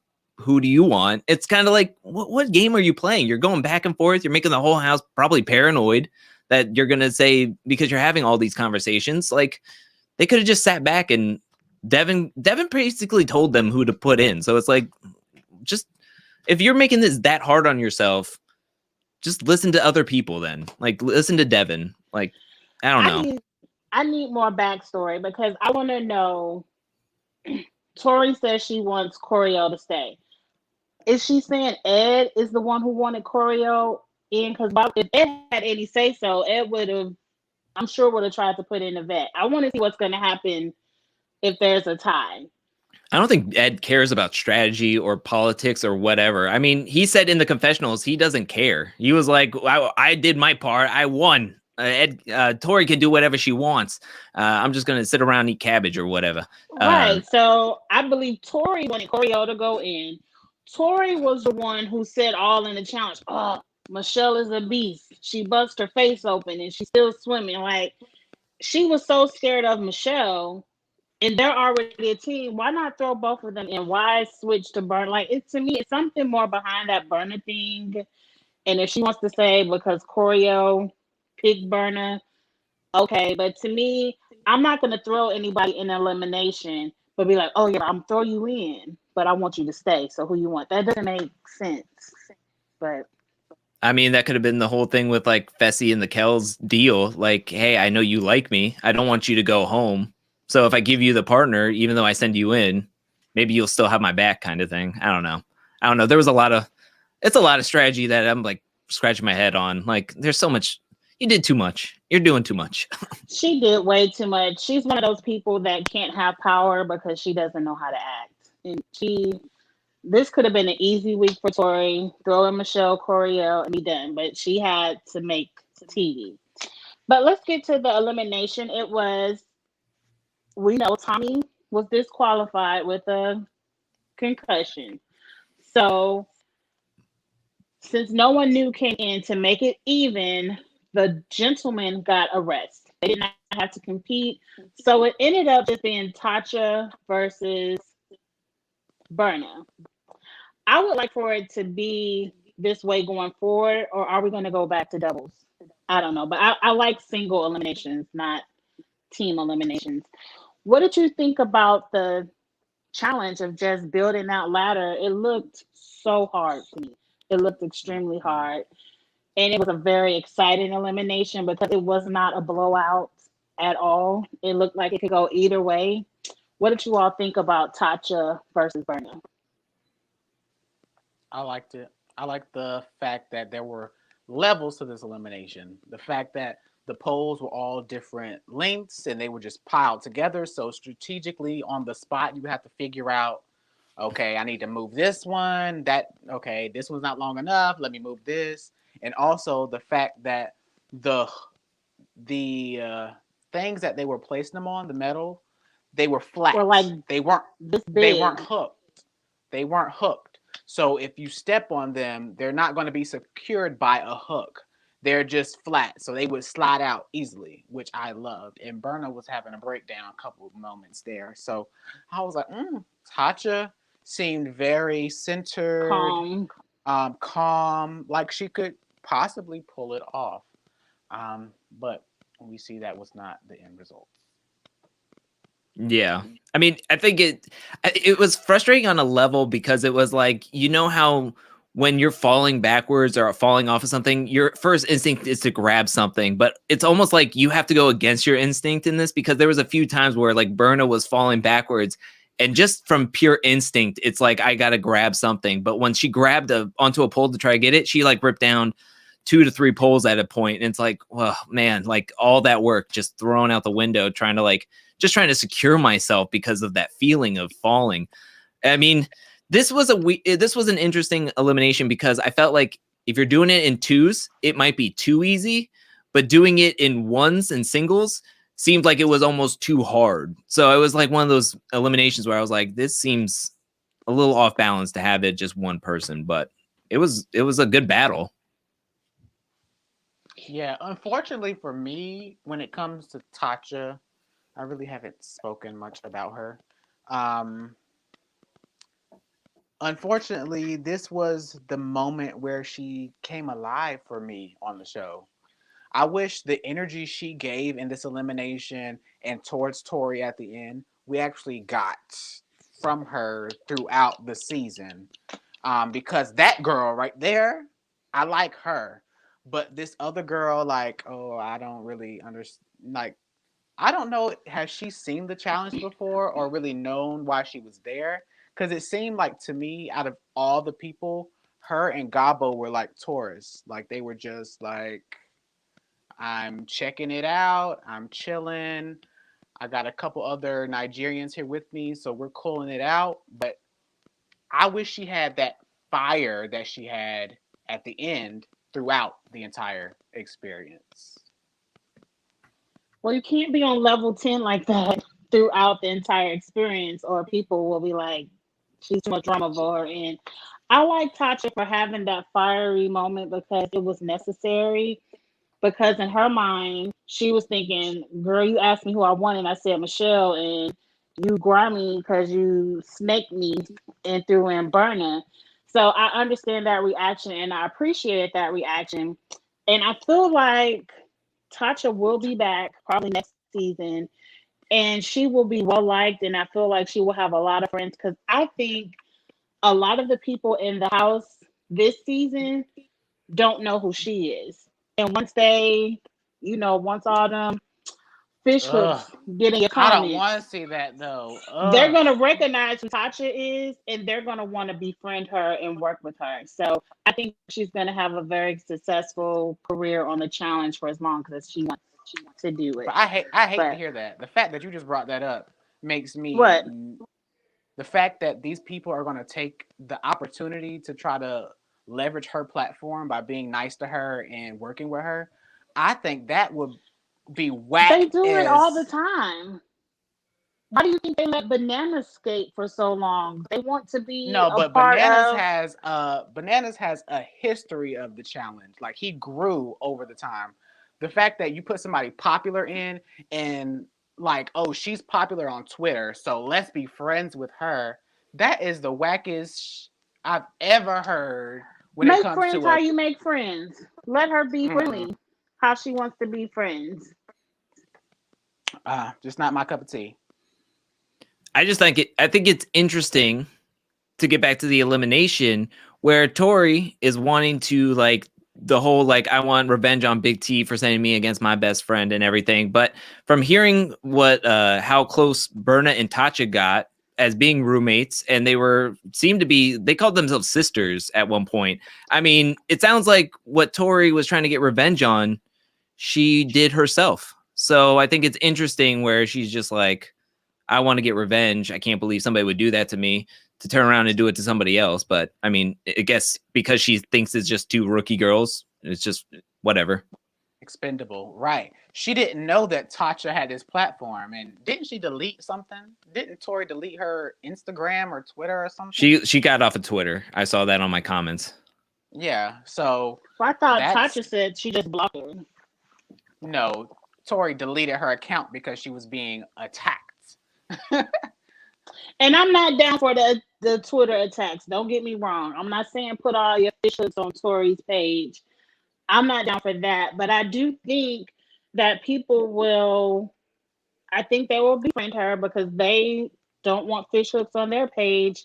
And I think she'll be, it is what it is. I'm just saying that's what I think will happen. I hate it. Back to what Drew was saying about Berna and Tatcha being like sisters. Do you think that could be something like they want to do friend versus friend to get one of them out? No, I don't think she knows either one of them that well. I really don't. I don't think Tori is like, I think she's talking to the people that she wants to talk to, and they're showing her talk to like Kels and Ed, but I don't see her, or Corey L. She's talking to a lot of them, but I don't think she's talking enough to like say Berna and Tatcha to understand like, oh, they're really close with each other. Because I feel like they would have sent in Michelle and Emmanuel to try to get rid of them for being like hooking up with each other or kissing each other or whatever. Like they would be more successful to doing that, I would think. Yeah, I don't know if Tatcha would actually come back next season. I think she will eventually come back, but I want her to come back on like a Rivals. I want her and Tori to be partners, and I want them to bring her back and make that work.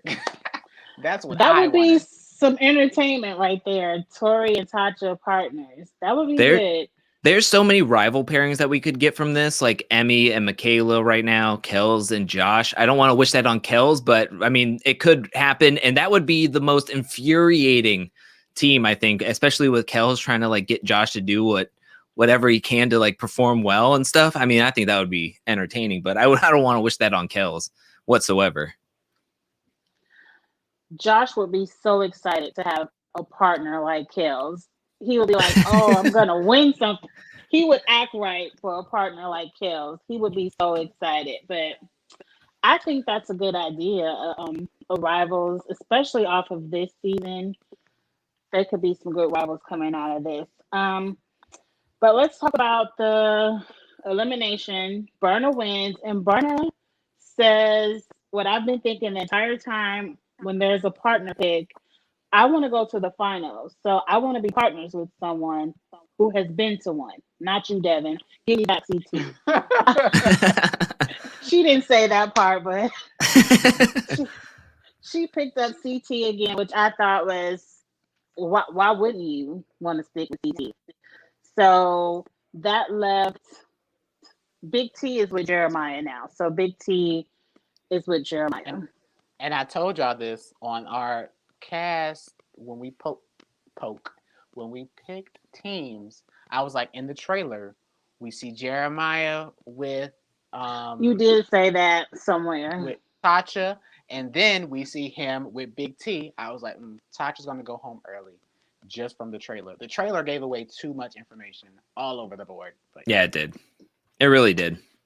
You did say that, but I forgot. But yeah, so that's how Big T got to Jeremiah, because we were discussing like, how did Big T get with? Okay, so that was all the notes I have for the first 3 episodes. Like I said, I thought episode 3 was a great episode. I know we lost Michaela, Kels, now Tatcha. I'm still rocking with the season. Everyone is like, oh, the ratings are bad. I don't care. I'm such a challenge fan, and there's so many people I still love in the cast that I'm still excited to see what's going to happen next. Any last points you all want to make about the past 3 episodes and our fantasy teams? I'm excited to see where it goes. I feel like because the first half of the show is going to be so predictable, I guess we got to wait it out a little bit. You know, They get need it a a little bit purge. strong. It's too many people. They need to get rid of about 6 to 8 people real quick. It's probably going to be what was last season, about 20 something episodes. It's going to be a long season. They need to purge and kick it up. The one thing I do want to bring up is what if Big T or what if Berna chose another partner? Would we have gotten Big T and CT back together like in Double Agents? That would have been interesting. But also I'm very positive, and the future of the season looks kind of hopeful, as seeing the ending preview to this episode where we see Josh yelling at somebody. It feels as though that maybe the Vet Alliance or Vet Truce is kind of crumbling a little bit. Maybe it's on shaky ground. And I'm hoping that'll really kick things into gear, because I do feel like this cast is a lot more exciting than, say, some of the other past casts. But the way it's going is very predictable, and I need some shaking up. I need something to happen. I need this to be kicked up another level.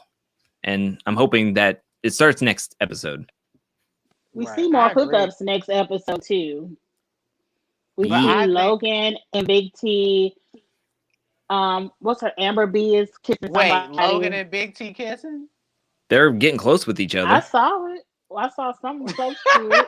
They were You dancing saw with them each other. They were dancing on each other in episode 2. Like you could see them like dancing on each other at the club, but they weren't like highlighted or anything. But this episode coming up, they're like sitting on the bed in the middle of the pool, and they're like talking about how they like each other, and they're like Okay, Big so T. sweet and stuff. And I was like, best looking I couple. want Big T to get a showmance. We haven't seen showmance Big T. That would So be that's cute. interesting. And I think we're going to get more of Casey and Nani, which I like them. So I would like to see, because Nani has not been on the show. Like, No. Nani has not been on the show. So we need something. Nani is laying low this season. I think I don't know. I think the aftermath has kind of made the experience worse for me. Worse? Yes. I think the aftermath keeps reiterating who the inner circle is of this season. And I think it's just telling us where it's going to go. This season, the inner circle of people is clearly Nelson, Amanda, Ashley, Kyle, Corey, maybe a Casey. I feel like those core people, they keep getting so much shine and so many shout outs and so many, I don't know. It's just like, okay, are you just letting us know these are the people that made it to the final? Why do you keep bringing them back on camera? So, yeah. Well, I'm not mad at that, because as long as it's not Casey, Fessy, Josh, I'm good with it, because I don't want to see Big Brother stronghold the game like they did last season. I want to see Corey and Nelson get their revenge on Fessy. I want to see. I don't think anybody can take out Casey, but so Casey, I agree. Casey would be in the mix, because I don't think anybody can take her out. But I think you bring up a good point though, Charles. I think that the aftermath is good. I love seeing Devin. I like her as a host in something challenge related, but there were points last season where if you watch the aftermath week after week after week, it kind of gave away some things, and you wondered why was that even in the edit. Like when they had the Pictionary game and Amber said something about Fessy and Kyle being in a hall brawl, and that didn't happen for like weeks later. I was like, why did they even keep that soundbite in there? Like that just seemed weird. And then I think there's been times where they kind of given up some things, like in the live aftermath, they were talking very freely about like, oh, rookies just go after each other. Like, oh yeah, it was great. And I was like, okay, then you're maybe saying a little bit too much here. Like, he didn't have to go that far. And Devin talking about, oh, this season, like, he does so great. And same thing for Nelson. So it's like, okay, so these are our finalists. And you want to keep putting them on the Aftermath to let us know that. That's not good to me. I don't want to know what's on the last chapter before we get there. Let us take the journey. I agree. I love Because Nelson had nothing to do with this week's episode. Yeah. I mean, I think I like the in studio, but it's kind of ruining it because not everybody can be like on the show if it's in a location. At least if they were on Zoom, you can get just about anybody to hit up a camera in their living room for about an hour and then have a talk with anybody from anywhere in the world. But because you are in a single place, that only limits how many times you can bring somebody in or how many times they can be on location, especially if they have to quarantine to be on the show. They got to get these things out. Like, they got to pump these things out. So, shoot, MTV got coin. MTV could have quarantined everybody again and just been picking people not for out the after show. If these people are why out not there making money, MTV they got don't have time coins. to quarantine for the after show. Oh, most of these people play the challenge as their full-time job, and they lay out by the pool, work out maybe 2 months of the year. Well, for Anissa, she don't work out. Anissa, I'm picking you every season because you my girl, but I'm gonna need you to do something. You said this last season, and on All Stars. I mean, she'll do it on the All Stars. She'll show out for that one, but I don't know. I'm just gonna stop hoping she comes back in shape. Like, I'm just gonna leave that out. That's already beyond her thinking that she's gonna come back in like the best shape of her life. Like a CT. CT is in great shape. CT is in great shape, but I feel like Anissa is one of those where she's going to do good in the dailies just because she's a strong person and she just has the experience of the challenge. But she's always going to get cut right before that final, especially in partner seasons, because no one's going to want to be her partner. So because they don't want to run with her. And that's her fault. That is all her fault. The reason people don't want to run with her is because she does not come in running shape. It is what it is. I mean, Anissa's gonna do this until she gets tired, and she'll probably just stick with All Stars when she's tired of the regular challenge. And she's just a staple for the show now. Like, I mean, as many times as if she's gonna be the co-host to the official challenge podcast, she's gonna come on to do the main season to get some of the backstory, get some like rapport with some of the rookies and the cast before they become like come on as guests. But I mean, that's what I think. Her and Tori are always going to be coming on, talking with everybody, get the inside scoop on however long they're going to be there. And then she's also going to get the inside scoop for being in All Stars because they cover that too on their podcast. So, I mean, she's double dipping here. I just need Tori, if she's going to continue to come on season after season, she needs to just learn how to be nicer to the rookies and not just look at them as throwaway votes, people we can just throw in. Because at some point, you're going to come across a rookie who was like you when you were a rookie and can take you out. Like, so you can't just look at rookies like, whatever, I don't want to get to know them. Especially if they become a continuous player. You treated them like trash the first season, and they're going to remember that. So I think Tori should be nicer. But let's go to the chat. When we all get together, I lose track of time so much. Like, I'm looking at it now, and we've almost been talking for 2 hours. Also, just a disclaimer, this is my first time doing the StreamYard with the share screen. And for whatever reason, when that glitch popped up, my share screen went away. So, but I don't know. Is your computer dead? Like, I think yeah, it might be dead. But That's what happened.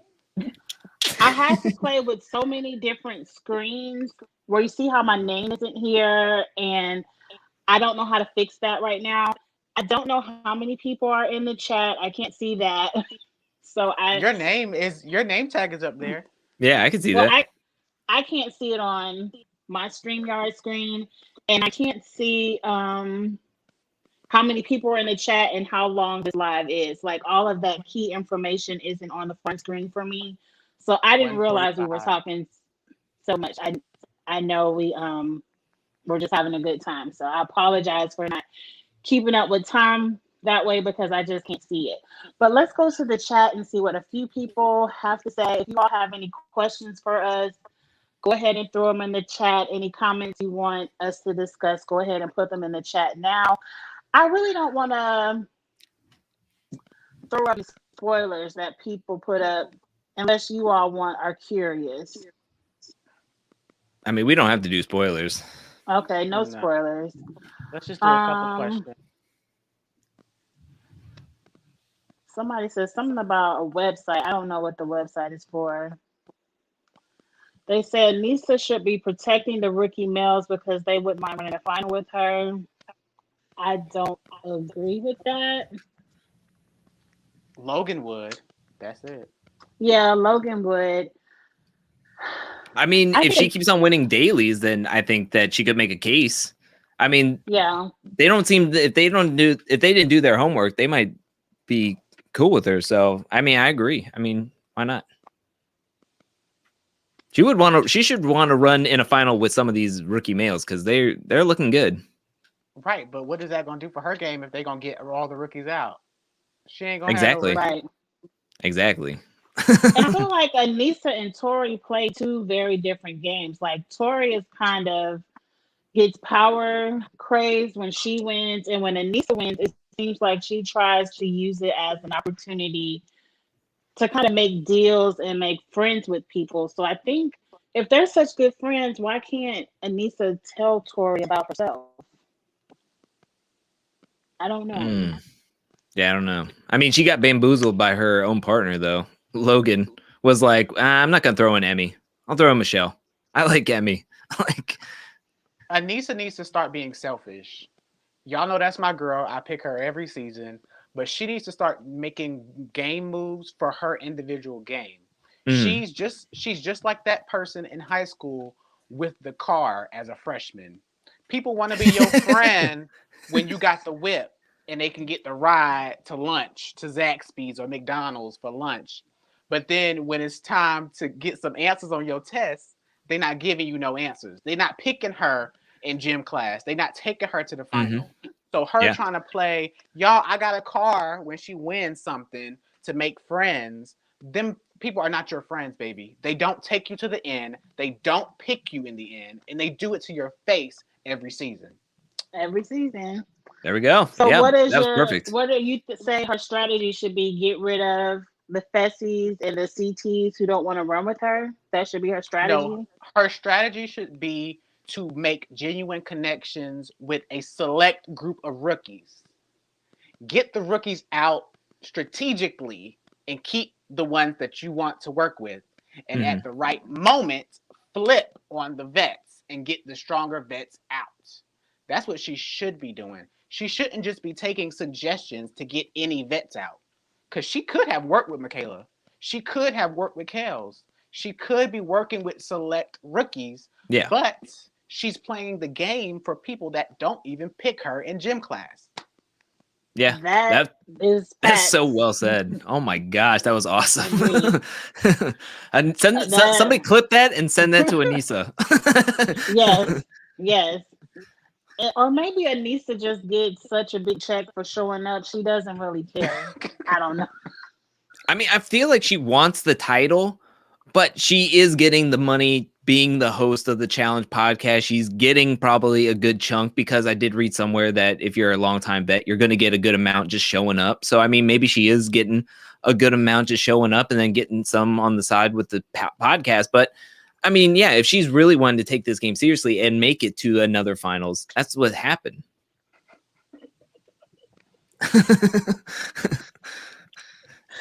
Okay. I have a lot of questions about a topic I know nothing about, but I know Drew and Charles may know.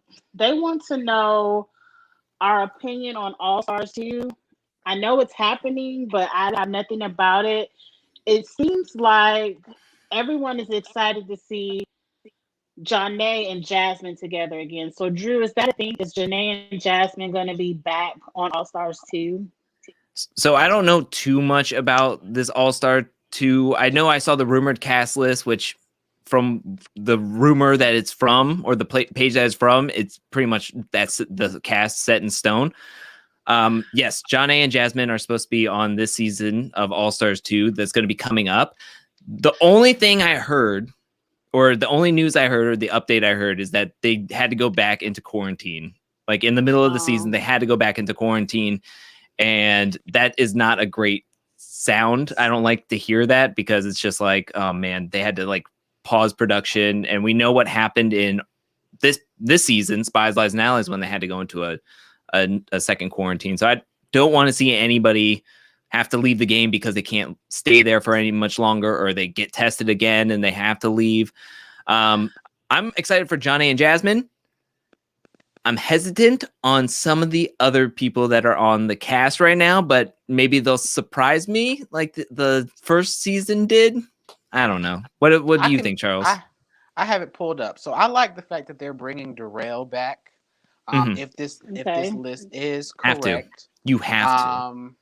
I think bringing Kahutta back is great. I like Somebody Kahutta. I Yes. like. I do want to see Brad compete again. I don't know what kind of emotional state he's in. Jasmine is feisty, so her and Janae. Amazing confessionals. I just rewatched like Rivals and Rivals 2. Oh my gosh, I love Jasmine so much. Bringing back Katie. Katie gives me why. Why are we bringing Katie back? She didn't really want to be there last season. To me, it seemed like she wanted to be with her kids. But I don't really understand that selection. Is Alton and his girlfriend coming back? I don't think so. I don't see Alton on here. I like Tina. Tina, she's feisty. Oh. I don't know what kind of shape she's in, but I see her here. Tyler was one of the OG LGBT people. I like Tyler. I like Tyler. This sounds like a good list. It's great, but I'm skipping a lot of others. Yeah, I was about to say you're like hip hopping around there. You're just like hopscotching. These are the ones I would choose for the thumbnail. MJ's cute. He has a nice smile. He gives me CrossFit is cute. vibes. He's a good competitor. Any other heavy hitters? Is Yes coming back to defend his title? No, I don't see Yes on this list. Jimmy is an alternate. Yeah. I like Jimmy. And that's about it. Everybody else is kind of skippable for me. I know I saw Casey on there, which that's why I'm like, yeah. Wait, who? Casey, from Fresh Meat, from Wes's partner. Yeah, Wes's partner on Fresh Meat. The blonde. Yeah. The blonde. Because I was like, what is Casey? It's too soon for her to jump over. Now she's double dipping. She's like, I'm a legend. Legendary. Do you all think, and this is just a question for out there, do you think Leroy will ever jump over to All Stars and try to win over there? Or is he done? I think him and Cam are pretty secure right now. I think if he ever became... Okay, now, I think he would do All-Stars if Bananas did All-Stars with him. I think if he and Bananas were on All-Stars together, that would bring viewers, that would bring current fans to watch All-Stars. Because I don't know if current fans really translate to watching an All-Star season. Because a lot of these people I named, some people might not even know them. Yeah, I think Leroy would, just because at some point, like maybe not in the next like 2 years or something, but I mean, if it's like a 2 to 3 week filming schedule and he has a great shot of winning $500,000, against some of these competitors that, I mean, if he's going up against Kahutta and a balls in again, I feel like I would definitely put my money on Leroy again. So I think he could do great in that final. I mean, honestly. So, I mean, I think he would stand up a great chance. But I think $500,000 is a good chunk of change, and 3 weeks filming. I mean, that would be awesome. It's not like 3 months or whatever. So that's the upside. I just want to see Leroy again. What recent All-Stars would you want to see on All-Stars? Because they're giving us throwback people, yes, but they need to, I think, to keep the fan base in mind, we need recent All-Stars. And who do you think is eligible within the recent years to be on All-Stars? I mean, I'll throw it out there. I think Wes would do well, and he is a part of the OGs. He came in 12. I mean, he has like the recent and the OG status, and I think he could do well in that. I mean, he's coming in, and I think he fits the criteria, and he would, I think, be really fun to have on the screen with the confessionals. Yes. I think he's best of both worlds in competition and confessionals. I agree. They're giving us some answers. They said Emily. I remember Emily. I like her. Paula. Paula should have been on with Tyler.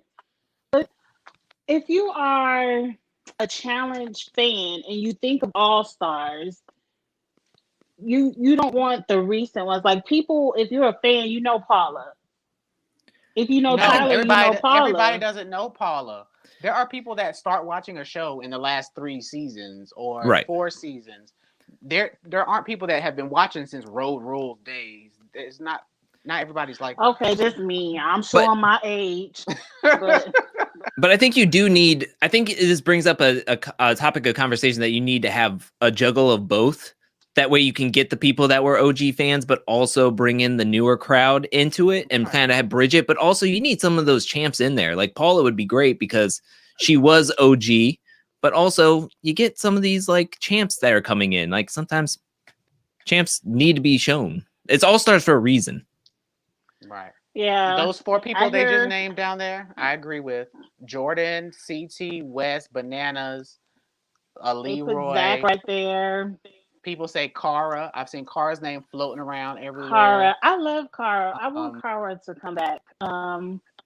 They said Marie was on, but she got dropped. I don't know why. I think the All-Stars is just getting started. It's only season 2. It's going to pick up because to me, All-Stars was way more entertaining than what 36 was doing. Even though I like 36, All-Stars was great. What I love about All-Stars is that twist of if you vote me into elimination, I can pick who I want to come in with me. I think that is one of the most entertaining twists ever. They threw up their Laurel.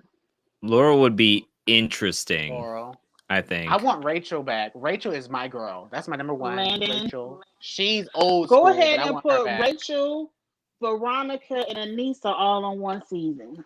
Yes. Thank you. That's how we tie in people that watch recently to old school people. Rachel would kill it.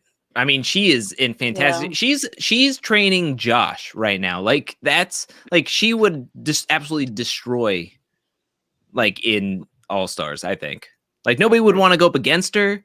She would kill that finals. Like it's over. Like if Rachel gets in there, and I would love to see it.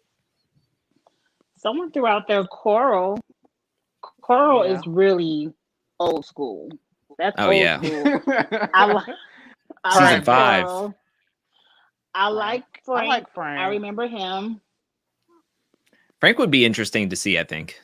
I think that would be very interesting. There's so many people they can pull from. I feel like this is just the beginning, and I feel like eventually, if All-Stars keeps up its momentum, and it's only, like you said, 2 to 3 weeks of filming, it's not a huge commitment, it's going to get a lot of heavy hitters soon.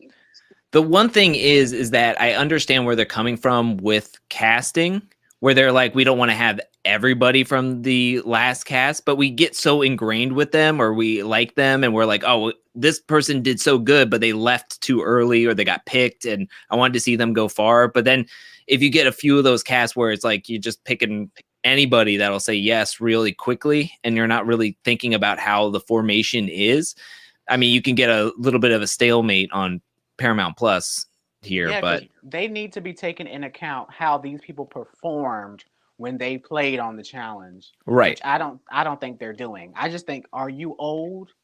Okay, come back.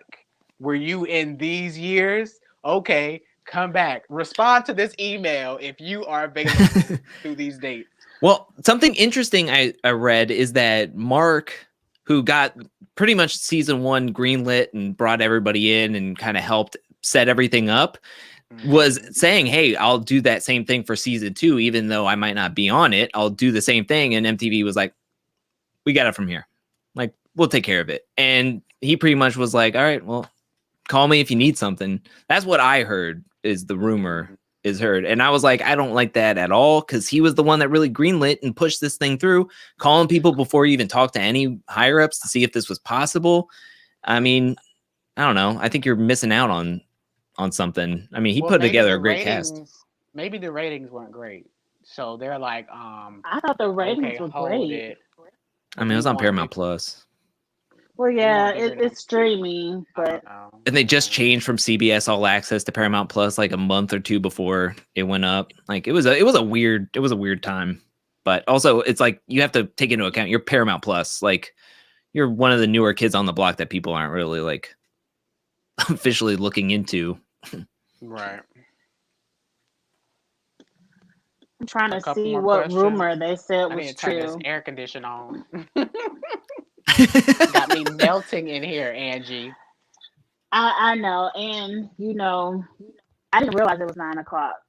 I'm sorry, but we've been having such a good time, and the chat is still rocking with us. So I didn't realize they didn't have any new questions in the chat, and they're going back to Dirty 30. Coral was supposed to be on Dirty 30, and I don't know how true that is. I would have felt. I would have kind of felt. I would have loved to seen her on there, but I would have been upset because I think she would have been just as done dirty as Darrell was. Once that first day purge would have happened, she would have been sent out, and it would have been like because they didn't know her or whatever. It's like, oh, come on now, like we haven't seen her in forever. Needs a purge. They needed Ashley and Huey could have left purge week 1. Like we need to, because you have all these characters, but we don't have an opportunity to get to know them because it's entirely too many people. We need to get this going, get the ball rolling. Well, that's all I have. You all know if you're still out in the watching, I can't tell who all is still watching. I'm gonna have this fixed by week 6. By episode 6, we'll be back. We're doing this every 3 weeks. We'll be back for updates so we can see if Charles slipped a little bit, if he slips out of the lead, if Drew has a strong push into second or first, and you know, maybe I can push up to first. You don't know, but we'll be back week 6. Same time, I don't know. Drew did something great this week. He had an interview with Berna. What channel was that on, Drew? Because I want to go back and watch that. That was a podcast. It was on reality podcast. So I was a guest on that. It's gonna be out on Monday. So okay. Just don't let it out that I talked about some of the stuff. I heard it from a different source. Okay. Well, I definitely want to watch that interview with Berna because I do like Berna. Angie spilling secret. Sorry. But we will be back maybe on a Thursday instead of a Saturday after episode. Yeah, 100%. So yeah, look out for that. We will be back. Thank you guys so much for joining me. Like I said, this is so much fun. Like I love how we incorporate the points, and it doesn't matter who has a skull or who wins because it's so many factors this season with fantasy. I lost track of the questions. Somebody keeps asking me this, like, Dan, what do you mean? Would I do a challenge cast draft? I don't know what you mean by that. Give me more information. Girl, let it go. Because he asked me that last video and I didn't understand. So now that he's here watching, he can explain because I don't know what he means. But thank you all so much for watching. Do you want to shout out your YouTube pages and Instagram, Twitters really quick before we leave? Drew. Well, you can follow me on Instagram and Twitter at Drew Angelman, and then on YouTube, I don't know why I'm like pausing. On YouTube, it's Angel Cake Entertainment. I am the Charles Warren on Instagram. I am Charles Warren _ on Twitter. I am CharlesWarrenPresents.com for all your sore muscle hygiene products. I'm your boy. And yes, again, thank you, Angie, for having us. This is going to be a great, even if the season is Bukaki, we are going to make it. We're going to make it fun. Phenomenal. Yes. Right. These chats will always be the Oh, yeah. tea. So you and your friends need to be tuning in, sharing this link, letting them know, hit the bell to tune in when we chat. Angie, will you be able to, I don't know, make the spreadsheet like a PDF or something where people can click at the bottom and look at the points or follow along with us? Some more I want them IT to- work, but I have 3 weeks to practice. So maybe in the description, you'll be able to click the spreadsheet to see the points so And you can see it. follow along. Okay. We do want to keep y'all engaged with us. Yes. Okay. I have something to practice on for next time. And you all can find me everywhere at Kiss My Cheeks TV. That's Instagram, Twitter, and YouTube. And I thank you all so much for supporting and watching. We're having a great time. It's so much fun. So until week 6, we'll see you all later. Bye.